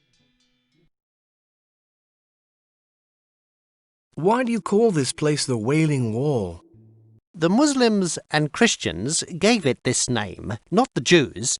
For us, it is rather the Wall of Hope, because we pray that one day, on this ruined wall, the great temple of our faith shall be rebuilt. What do you call Zion, Kalonimus? It is the name of the fortress taken by King David, and that he made his city, Jerusalem. Yerushalayim. It means the city of peace. But in the scriptures, Zion also means all Judea, and even all the people of the house of Israel. How was David recognized as king by the Hebrews? Oh, you are right to ask that question. Usually, Christians just know that David was a shepherd who killed a giant with a stone. But for many, the story ends there. And so, listen. At around the time when Homer told the story of the War of Troy, 1,250 years before the birth of Jesus Christ, invaders arrived on the coast of the east. Among them, brandishing iron swords and driving chariots of war, the Philistines clashed with the Israelites, who, without a leader and almost without arms to defend themselves, suffered heavy losses, until Samuel, a priest of the one God, made Saul king of Israel. And then the battle began to turn. Moab, Edom, and all the other enemy kingdoms of the Hebrews were soon defeated, but because he spared an enemy, and thus disobeyed Yahweh, Saul was abandoned by divine benevolence. Upon his death, David, who had already been crowned with glory for having killed the warrior giant Goliath, succeeded Saul to the throne, and asserted the supremacy of the Hebrews over the land of Canaan. David took Jerusalem, and Solomon his son built the first temple where the Ark of the Covenant was kept. But when Solomon died, the land of the Hebrews was divided into two kingdoms, Judea to the south and Israel to the north. And the Hebrew people found division and pain. You spoke of the first temple. Does that mean there are several?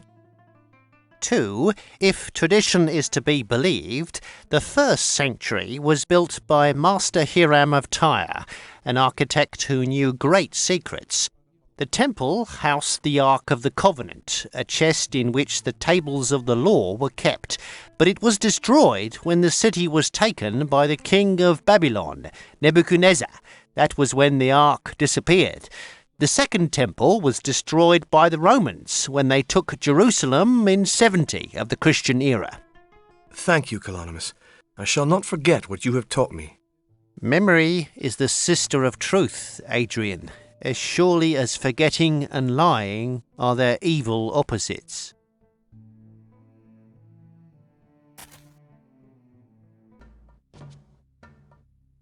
Aleph, Lam, Mim. Thus says the book.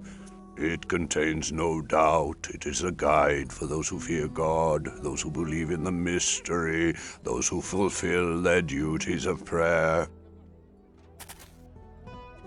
May I interrupt your meditation, holy man? Do not worry about disturbing me. Talking with a friend is one of the most beautiful forms of meditation I know. Oh, it is a great pleasure to see you again. I know that this is a sajada, a prayer mat, but I would like to know its symbolic value for Muslims. Oh, the sajada is like a door, but a door that opens onto a specific time, not a place. This time is the time of intimacy with our Creator. I found this mat at Hayat's house. Can you tell me anything special about it? Oh, I do not know. You should consult Master Jamal, the head of the Tariqah of carpet makers. But he has left for Hajj with the caravan before last.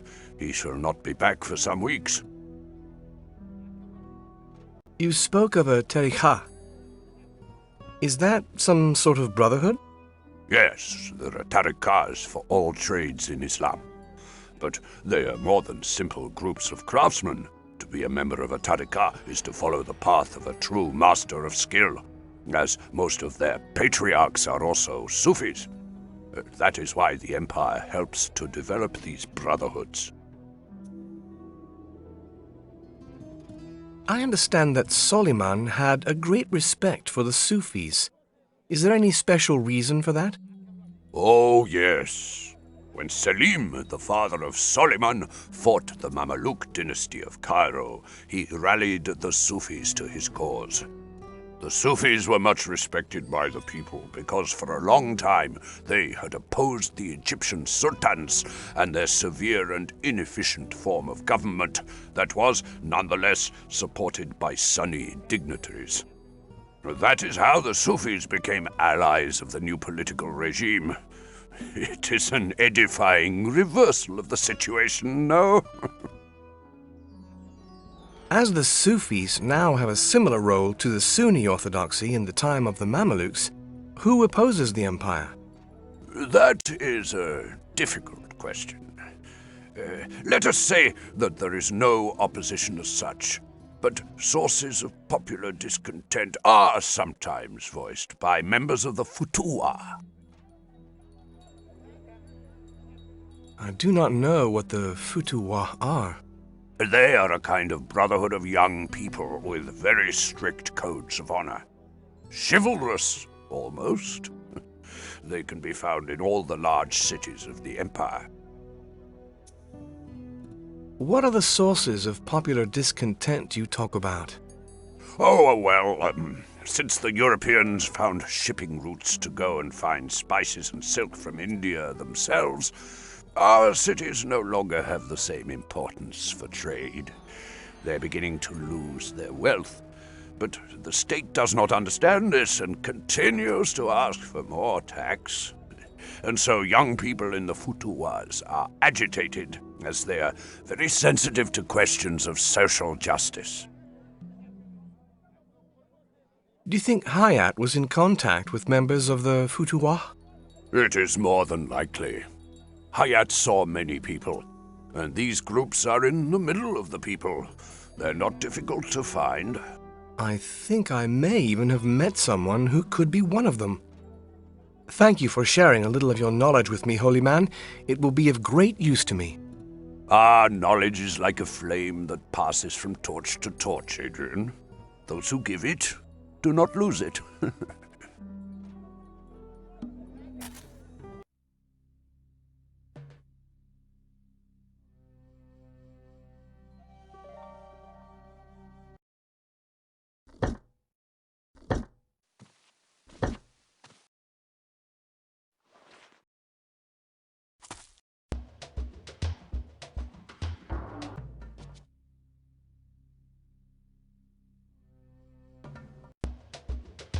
Are you prepared to help me, friend? What can I do for you? Forget another instrument? No, forge me an answer instead. Did you know the man who was lodging with your neighbor, the widow Pichon? Hayat, of course I knew him. He often came to speak with me after his day's work. I liked him.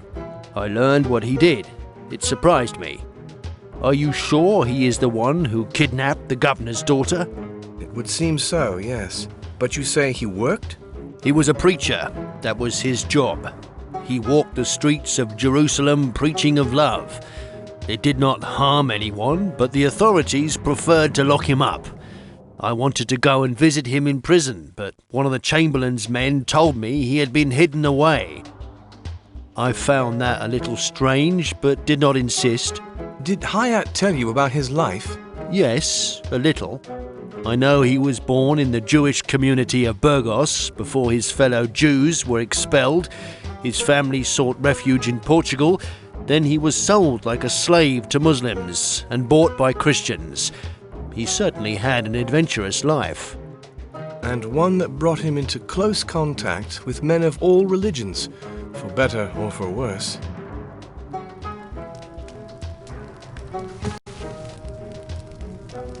Ah! Fire! Fire! The thief has started a fire! Fire! Fire! Help!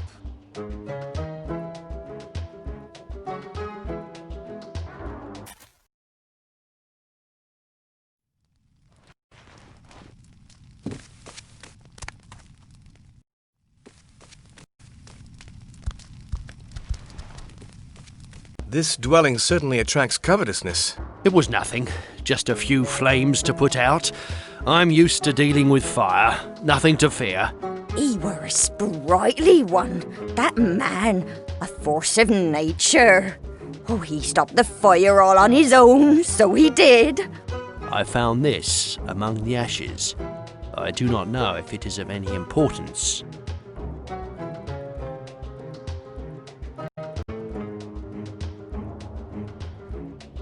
Did you come here to burn this manuscript? None of your business, you damn snoop. You can have me slung in prison, but I won't stay there long. The governor's days are numbered. I'm sure the governor will be very interested in what you have just insinuated. Let us continue this conversation in his presence. This man was sent to Hayat's home to find and destroy a manuscript we did not see upon our last visit. We are not the only ones to be looking for Hayat, it seems. I think our madman has escaped from whoever was controlling him. Ozdemir is right, Governor. Hayat could not have escaped, kidnapped your daughter, and taken the relic all on his own. By the way, where was Abraham's dagger actually kept? In my work desk. But that was no secret. All the staff here could have known that. I answer for Ibrahim as for myself, Ozdemir. He has been my aide for more than 30 years, and he saved my life at the Battle of Mohacs against the Hungarians. Adrian, do you think we could find something in the piece of ash that is dirtying your fingers? One of the pages in Hebrew is a quote from Isaiah on death, and I think I recognize a passage from the Epistle to the Romans concerning the resurrection. The words Nakir and Munkir are written in Arabic. The names of the angels of death. That is not a good omen, Secretary. Perhaps not. I think it talks of death as a door which opens onto another existence, a better life. That is surely the path of hope, according to Hayat. I doubt if the governor will be particularly lenient in the sentence you receive for your judgment. Except, perhaps, if you decide to tell us who you are working for. Whatever happens, the governor's justice will stop at my head. He who asked me to search Hayat's home will have no hesitation in making my loved ones pay if I betray him. Leave me a little while to think on which side I should tip the balance. I accept your proposal. I shall leave you the night to decide. We shall meet again tomorrow morning at dawn. The evening is already old. Let us all rest a little. The dawn will soon approach, and tomorrow we will all need Allah's favor. May we all have enough strength to warrant it.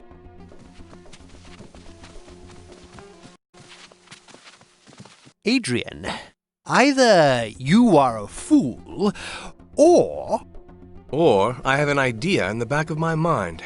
Yes, Ozdemir, I must ask you to use your authority.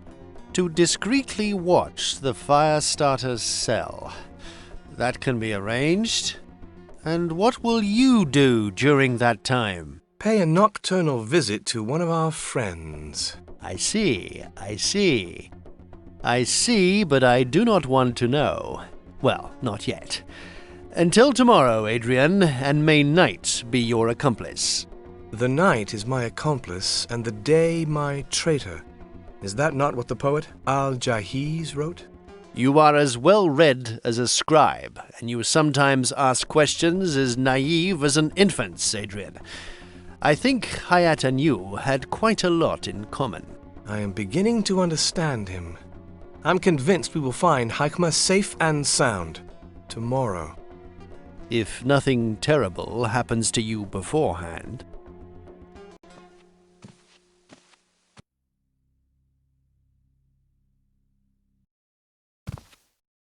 I come yet again to draw from your great knowledge. Is it still possible that we could speak, even at this late hour? Of course. I am listening. What can you tell me about Nakir and Munkir? They are angels who weigh up the good and bad actions of every one of us. What does the Muslim religion say about death? Well, it is death that separates the true believer from the false one. Death unmasks those hypocrites who have fulfilled their Muslim duties only from habit or conformity, without adding faith. Those people, death sends to Gehenna, to hell, where they will suffer for all eternity. The pious and sincere man, however, can join Allah's paradise. That is what is said. Do you know how the Christian religion views death? In a similar way to us Muslims. Those who have recognized the good news of Jesus Christ will join the Father in heaven. But hell will be the destination for those who have refused to abdicate their pride before the generosity of divine forgiveness. But there is a major difference between Christian faith and Muslim faith, which is that on the day of the Last Judgment, and in the example of Christ, the dead will be revived. That is what the Apostles and Paul say.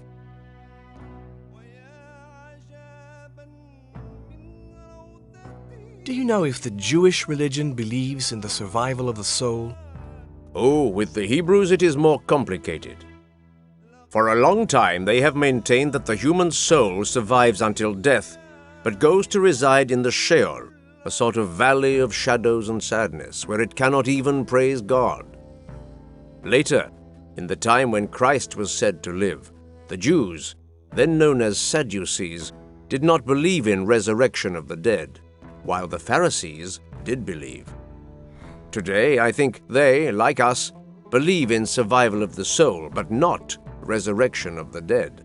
So, the three religions think there is life after death? The definition is difficult to make. I would not say life in the earthly sense of the word. Let us say that the religions agree that the soul's journey does not end with the destruction of the body. Have you known Ibrahim for a long time? Since he arrived in Jerusalem about 10 years ago. He is a very good man and is devoted to the governor. You do not suspect the poor man, surely? Why do you say poor man? Ibrahim is Abtar. He has no descendants. That is seen as a weakness for Muslims. It is better to be left-handed than Abtar.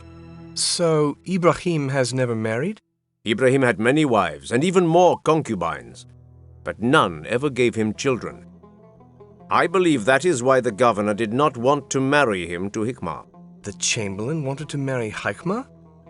Well, I should get to know Ibrahim better in that case.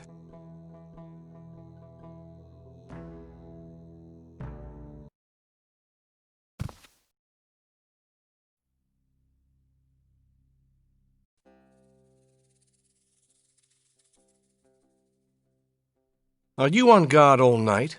No, luckily. I'll soon be relieved.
They must be phials of poison.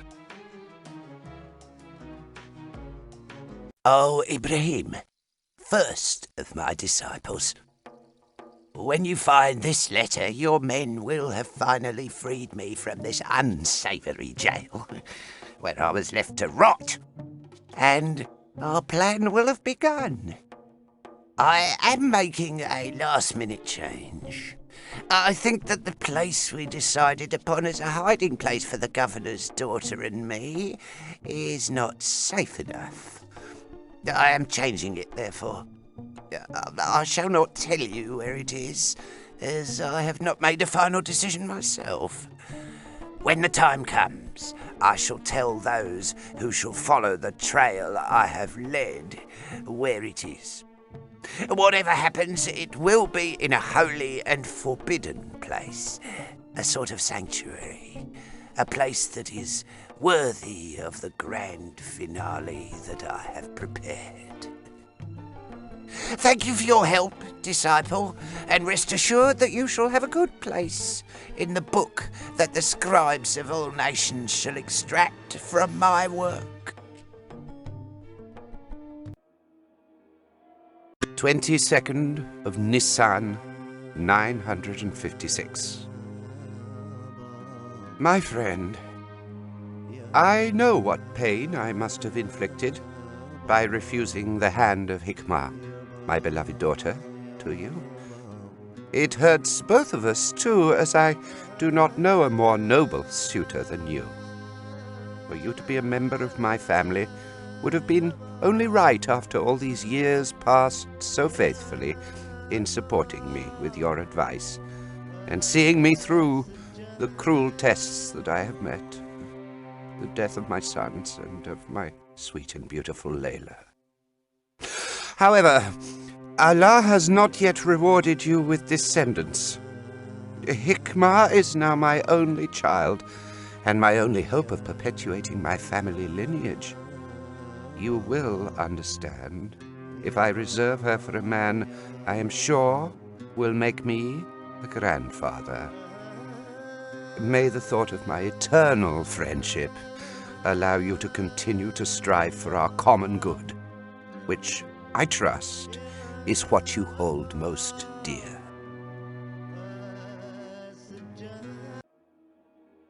The 8th Muharram, 939. Ibrahim. A note to tell you how tired I am to yet again suffer the base effrontery of your ridiculous courtship. I had hoped that, with time, your mad passion would abate, or that at least my maternity would muzzle your infamous concupiscence. But once again, your indecent proposals have disturbed the happiness I enjoy with my husband and child. Your manners, your looks, your simple presence are unbearable for me. I hope, however, to be able to stifle scandal by giving you 2 days to leave. Beyond that time, I shall not hesitate to reveal everything about your conduct. I am sure your talents shall allow you to start a new life somewhere else. Thanks to Allah, our empire is large enough for you to enjoy its vastness far away from us. Layla.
Secretary, you will never guess. Let me try, Governor. Ibrahim was found having a long conversation with the fire starter. Well, Secretary, you are wrong. Ibrahim was found trying to poison the fire starter. I cannot believe it. If Ibrahim felt sufficiently hunted to take an enormous risk and give himself away, my document is not going to be of much use. Where is the Chamberlain held? Unfortunately, he managed to escape. I believe many of the guards were in his pay. Why did Allah so blindfold me about this man for so many years? But what document are you speaking of?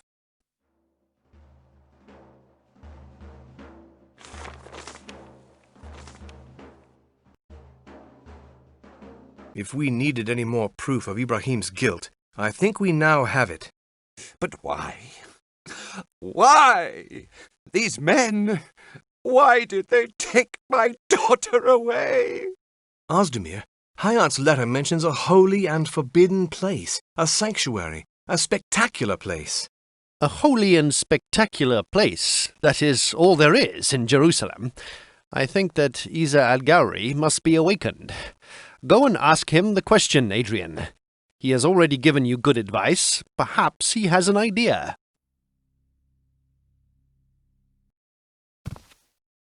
The day is not yet risen, yet here you are studying again. And if it were not thus, I would have been deprived of a conversation with you. With you, Dimi, I feel I am really an important man. So, where have your studies led you? They are leading me towards a holy and forbidden place, whose name I do not yet know. A holy and forbidden place? That is exactly what Aramas Sharif means. The noble wall, the heart of Jerusalem, where the Cathedral of the Rock and the Al-Aqsa Mosque can be found. As often happens, the answer you were looking for is contained in your question. You say I cannot go there? By no other way but thought, Dimi. Otherwise you would violate a law that even the governor of the city cannot abolish. But I have told you, I can open the doors to that place in my own way. Do you want us to try the experiment? To go to Haramas Sharif through imagination, is that not a little... childish? Of course not. You Westerners have forgotten the power of imagination.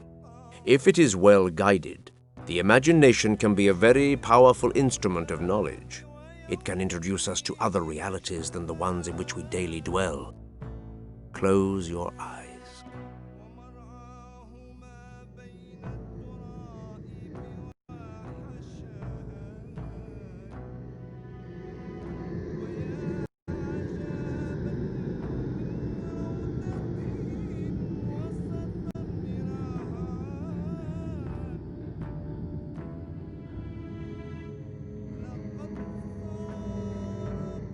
To protect a sacred rock, the rock that the followers of Allah say is the center of the world, and from which the Prophet leapt towards the heavens, a dome was built. Become its new architect, and you shall be worthy enough to enter. Begin by circling the rock with a ring of columns. Build a second colonnade outside the first to create an ambulatory. Now, raise the building's walls. Now cover the columns with a drum of stone that 16 windows shall pierce.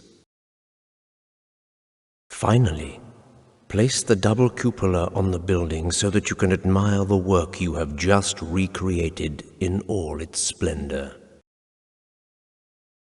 If you wish, architect, a second task awaits you.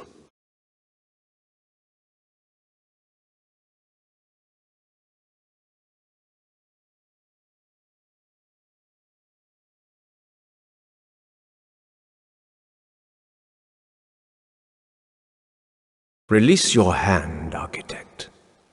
Take the building stones and rebuild Al-Aqsa, the largest mosque in Jerusalem.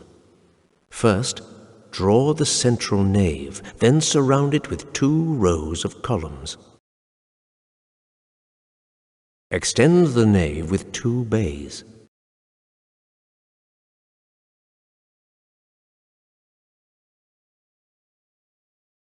7 arcades must now make up the porch. Place a transept at the end of the nave and cover their crossing point with a cupola. Good. Now it is up to you to survey the wonder your mind has rebuilt.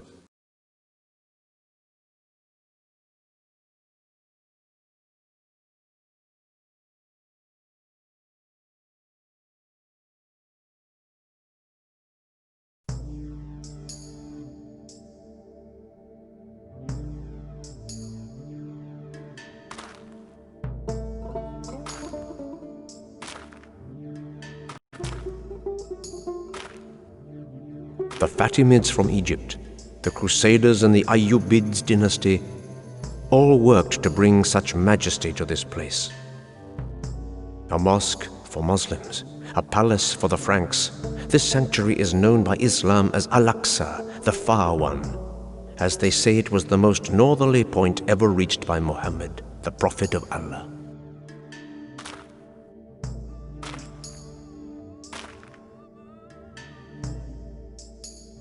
On the sides of the nave, like twin jewels encased in a larger jewel, the Mosque of Omar celebrates the memory of the second successor to the Prophet, while the White Mosque is reserved for the prayers of women. In the transept wall and the nave's axis, a mihrab, a niche, shows believers the direction of Mecca. Nearby, the imams stand during collective prayers.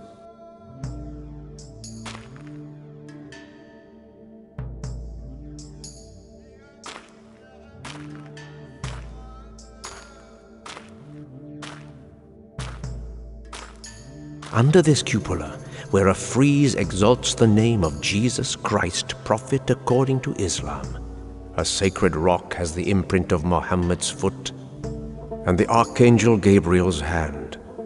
This was the first altar of the one God, the table on which the faith of the patriarch Abraham and Yahweh was sealed.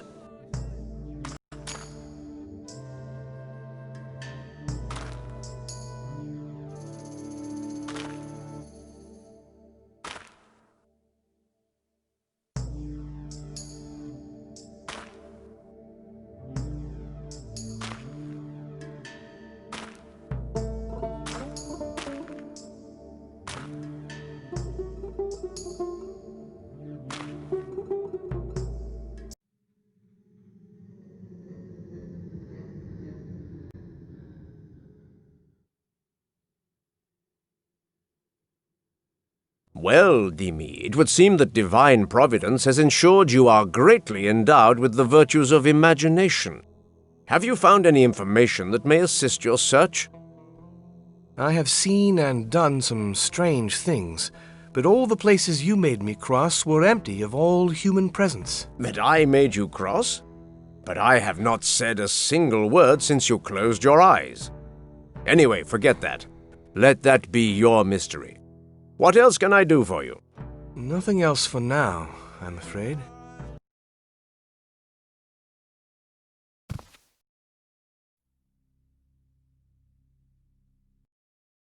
Adrian, I was looking for you. You were right. Hayat has shown himself. At daybreak, the guards found a message to you left on the steps. To the Rumi that Providence has placed in my path, as it sent Simon Peter to the meeting with Christ and Bilal to Muhammad. Since only you have discovered how to follow the path I drew, it is up to you to bring me the ram, the fish, and the lion. Come with them to the entrance of the quarries of Solomon. I shall be waiting for you there, and you shall become the second of my disciples. The ram, the fish, and the lion must stand for people. The ram often represents the Jewish people. The first Christians took the fish as their sign of recognition, and the lion is an animal which is greatly respected in the lands of Islam.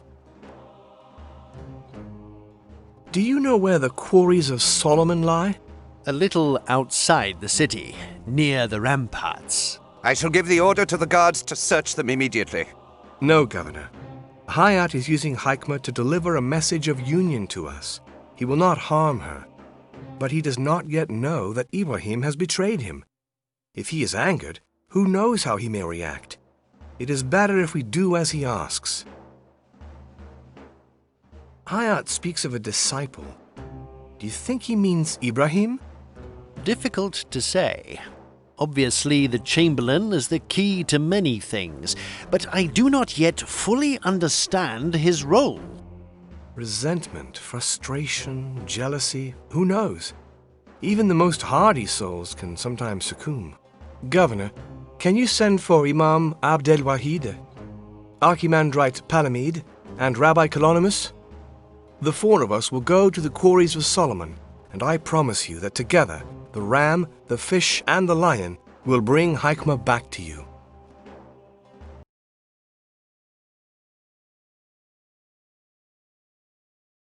Coming to this place will do us no good.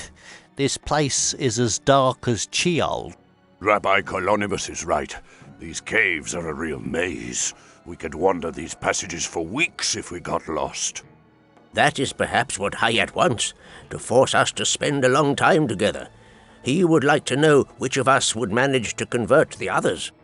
Oh, that would be easy. I could convert you to the true faith of Abraham in less than 3 days.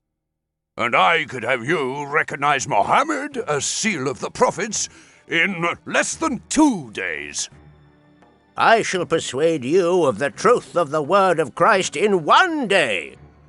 We are here to bring a young girl back to her father, not to quarrel among ourselves. Come on, it's time we set off.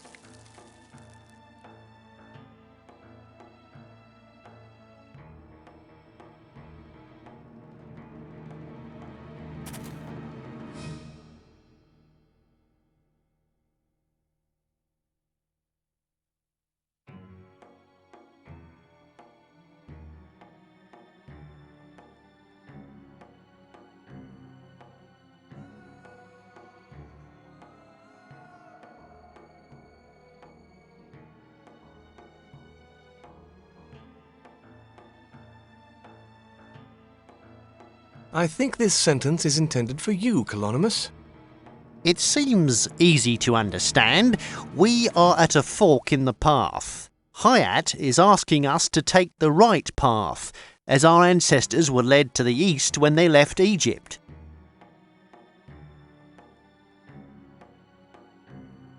There is a fish drawn in front of this sentence. Oh, I know that reference. It is St. Paul describing the spiritual armor of the believer in his epistle to the Ephesians. Does this sentence come from the Quran, Abdel-Wahid? Yes, definitely. It belongs to our holy book. A phrase that could be warning us against fire. Hayat seems to be insisting on the shield of faith. Careful, Adrian. Do not forget that we should suspect everything from a man who has not hesitated to kidnap a woman.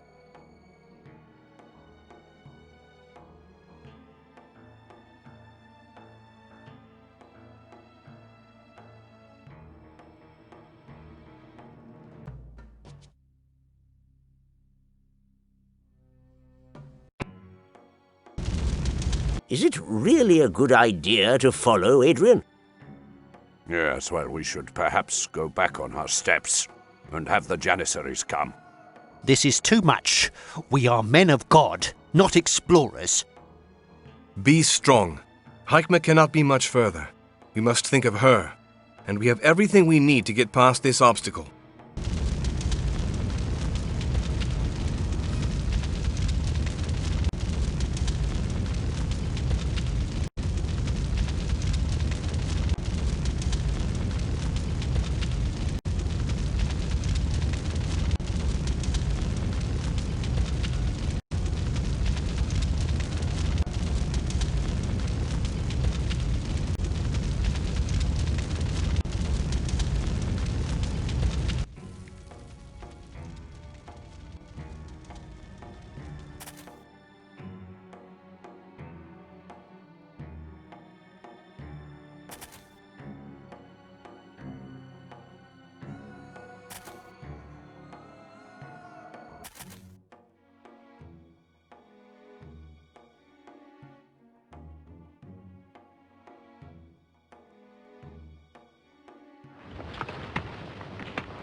but who do I see approaching? The Jew, the Christian, and the Muslim, walking side by side, despite the tests and dangers that they have faced. And what was the purpose of this union that all thought impossible? Well, to save the most precious thing, the ultimate cause, the supreme value, human life. Well, a simple life of a young girl, perhaps, but a unique life, a breath that nothing would have replaced ever. Oh, eternal God of Abraham, of Jesus, and of Mohammed, see the work of your servant, Hayat, the madman. He alone has managed to reunite your separated sons. Where is she? Where is Hikmah?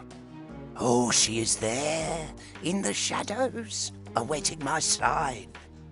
She's safe and sound. And she carries the dagger of Abraham. But she will only come out once those that you lead have finally sworn allegiance to the new faith, of which they are now the witnesses and the messengers. The faith in the union of all the sons of God, behind the flag of love of mankind. You do not practice what you preach, Hayat. You abducted a young child, and you placed obstacles in front of those who want to return her to her father's arms. Oh, but all that was useful. Without danger, how can you test your faith? Without threat, how can you unite? That is also the path of love, Rumi. Discovering that in such danger, the other, the foreigner, to whom you did not speak, he whom you believe to be your enemy, is above all a brother, with whose help you managed to overcome all obstacles.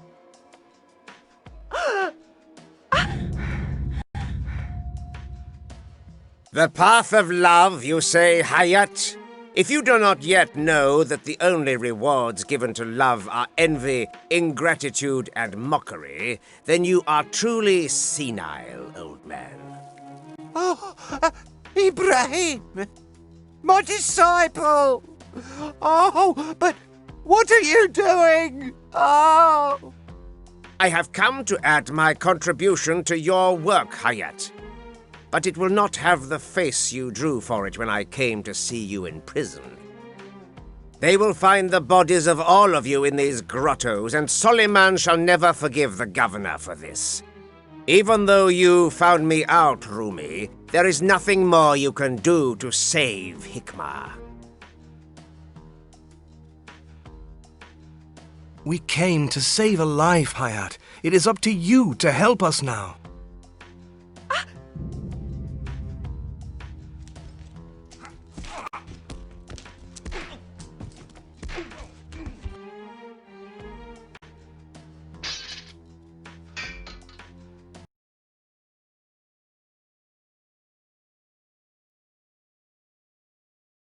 You promise that the dagger of Abraham fell into dust in front of your eyes? Yes, Excellency. Well, I mean, no. If it disintegrated, it could not have been the Patriarch's dagger. Obviously. A holy relic would not break thus. And that is how this stupid quarrel that threatened the peace of our communities ended. Jews, Christians, and Muslims will again live together and do business with each other. Good. As he now knows the relic was a fake, I think my presence here is no longer required. I shall return to Istanbul and reassure our emperor as soon as possible. Adrian, do you wish to accompany me? I am certain you... Oh, where has my young Rumi gone? He was with me just a second ago, Chavuch.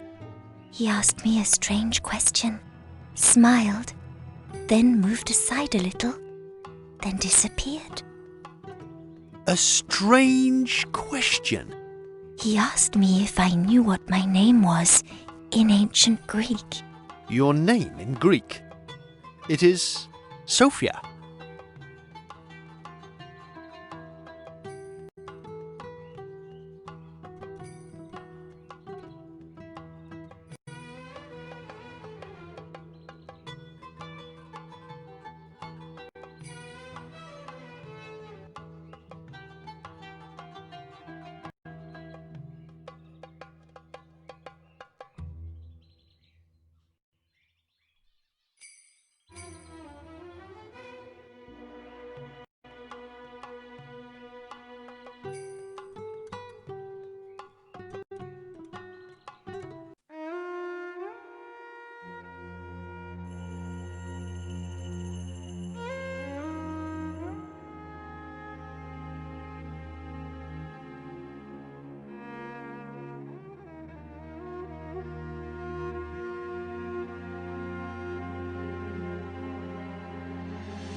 There they are!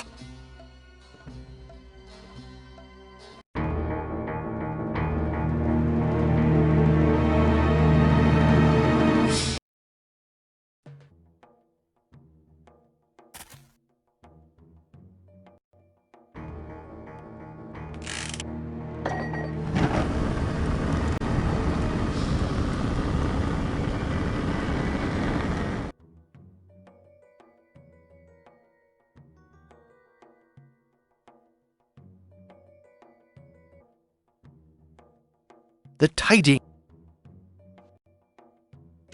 There was a trap behind.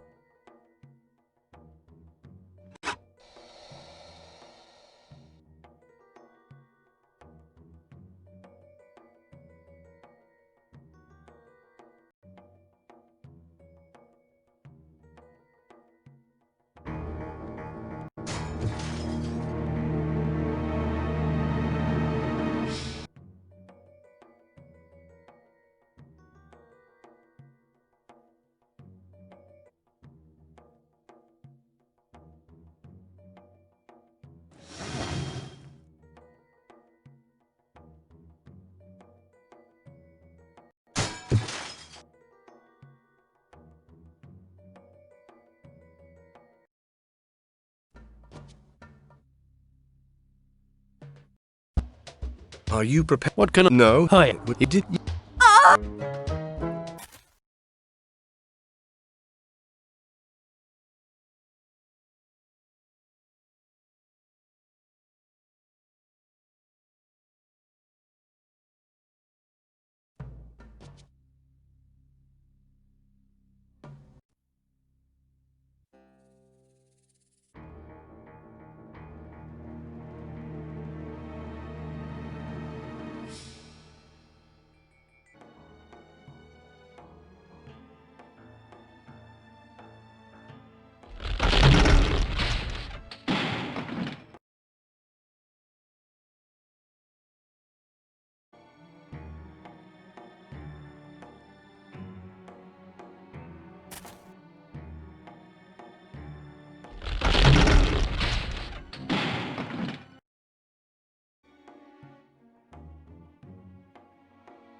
If you spare the girl's life, the governor promises you clemency.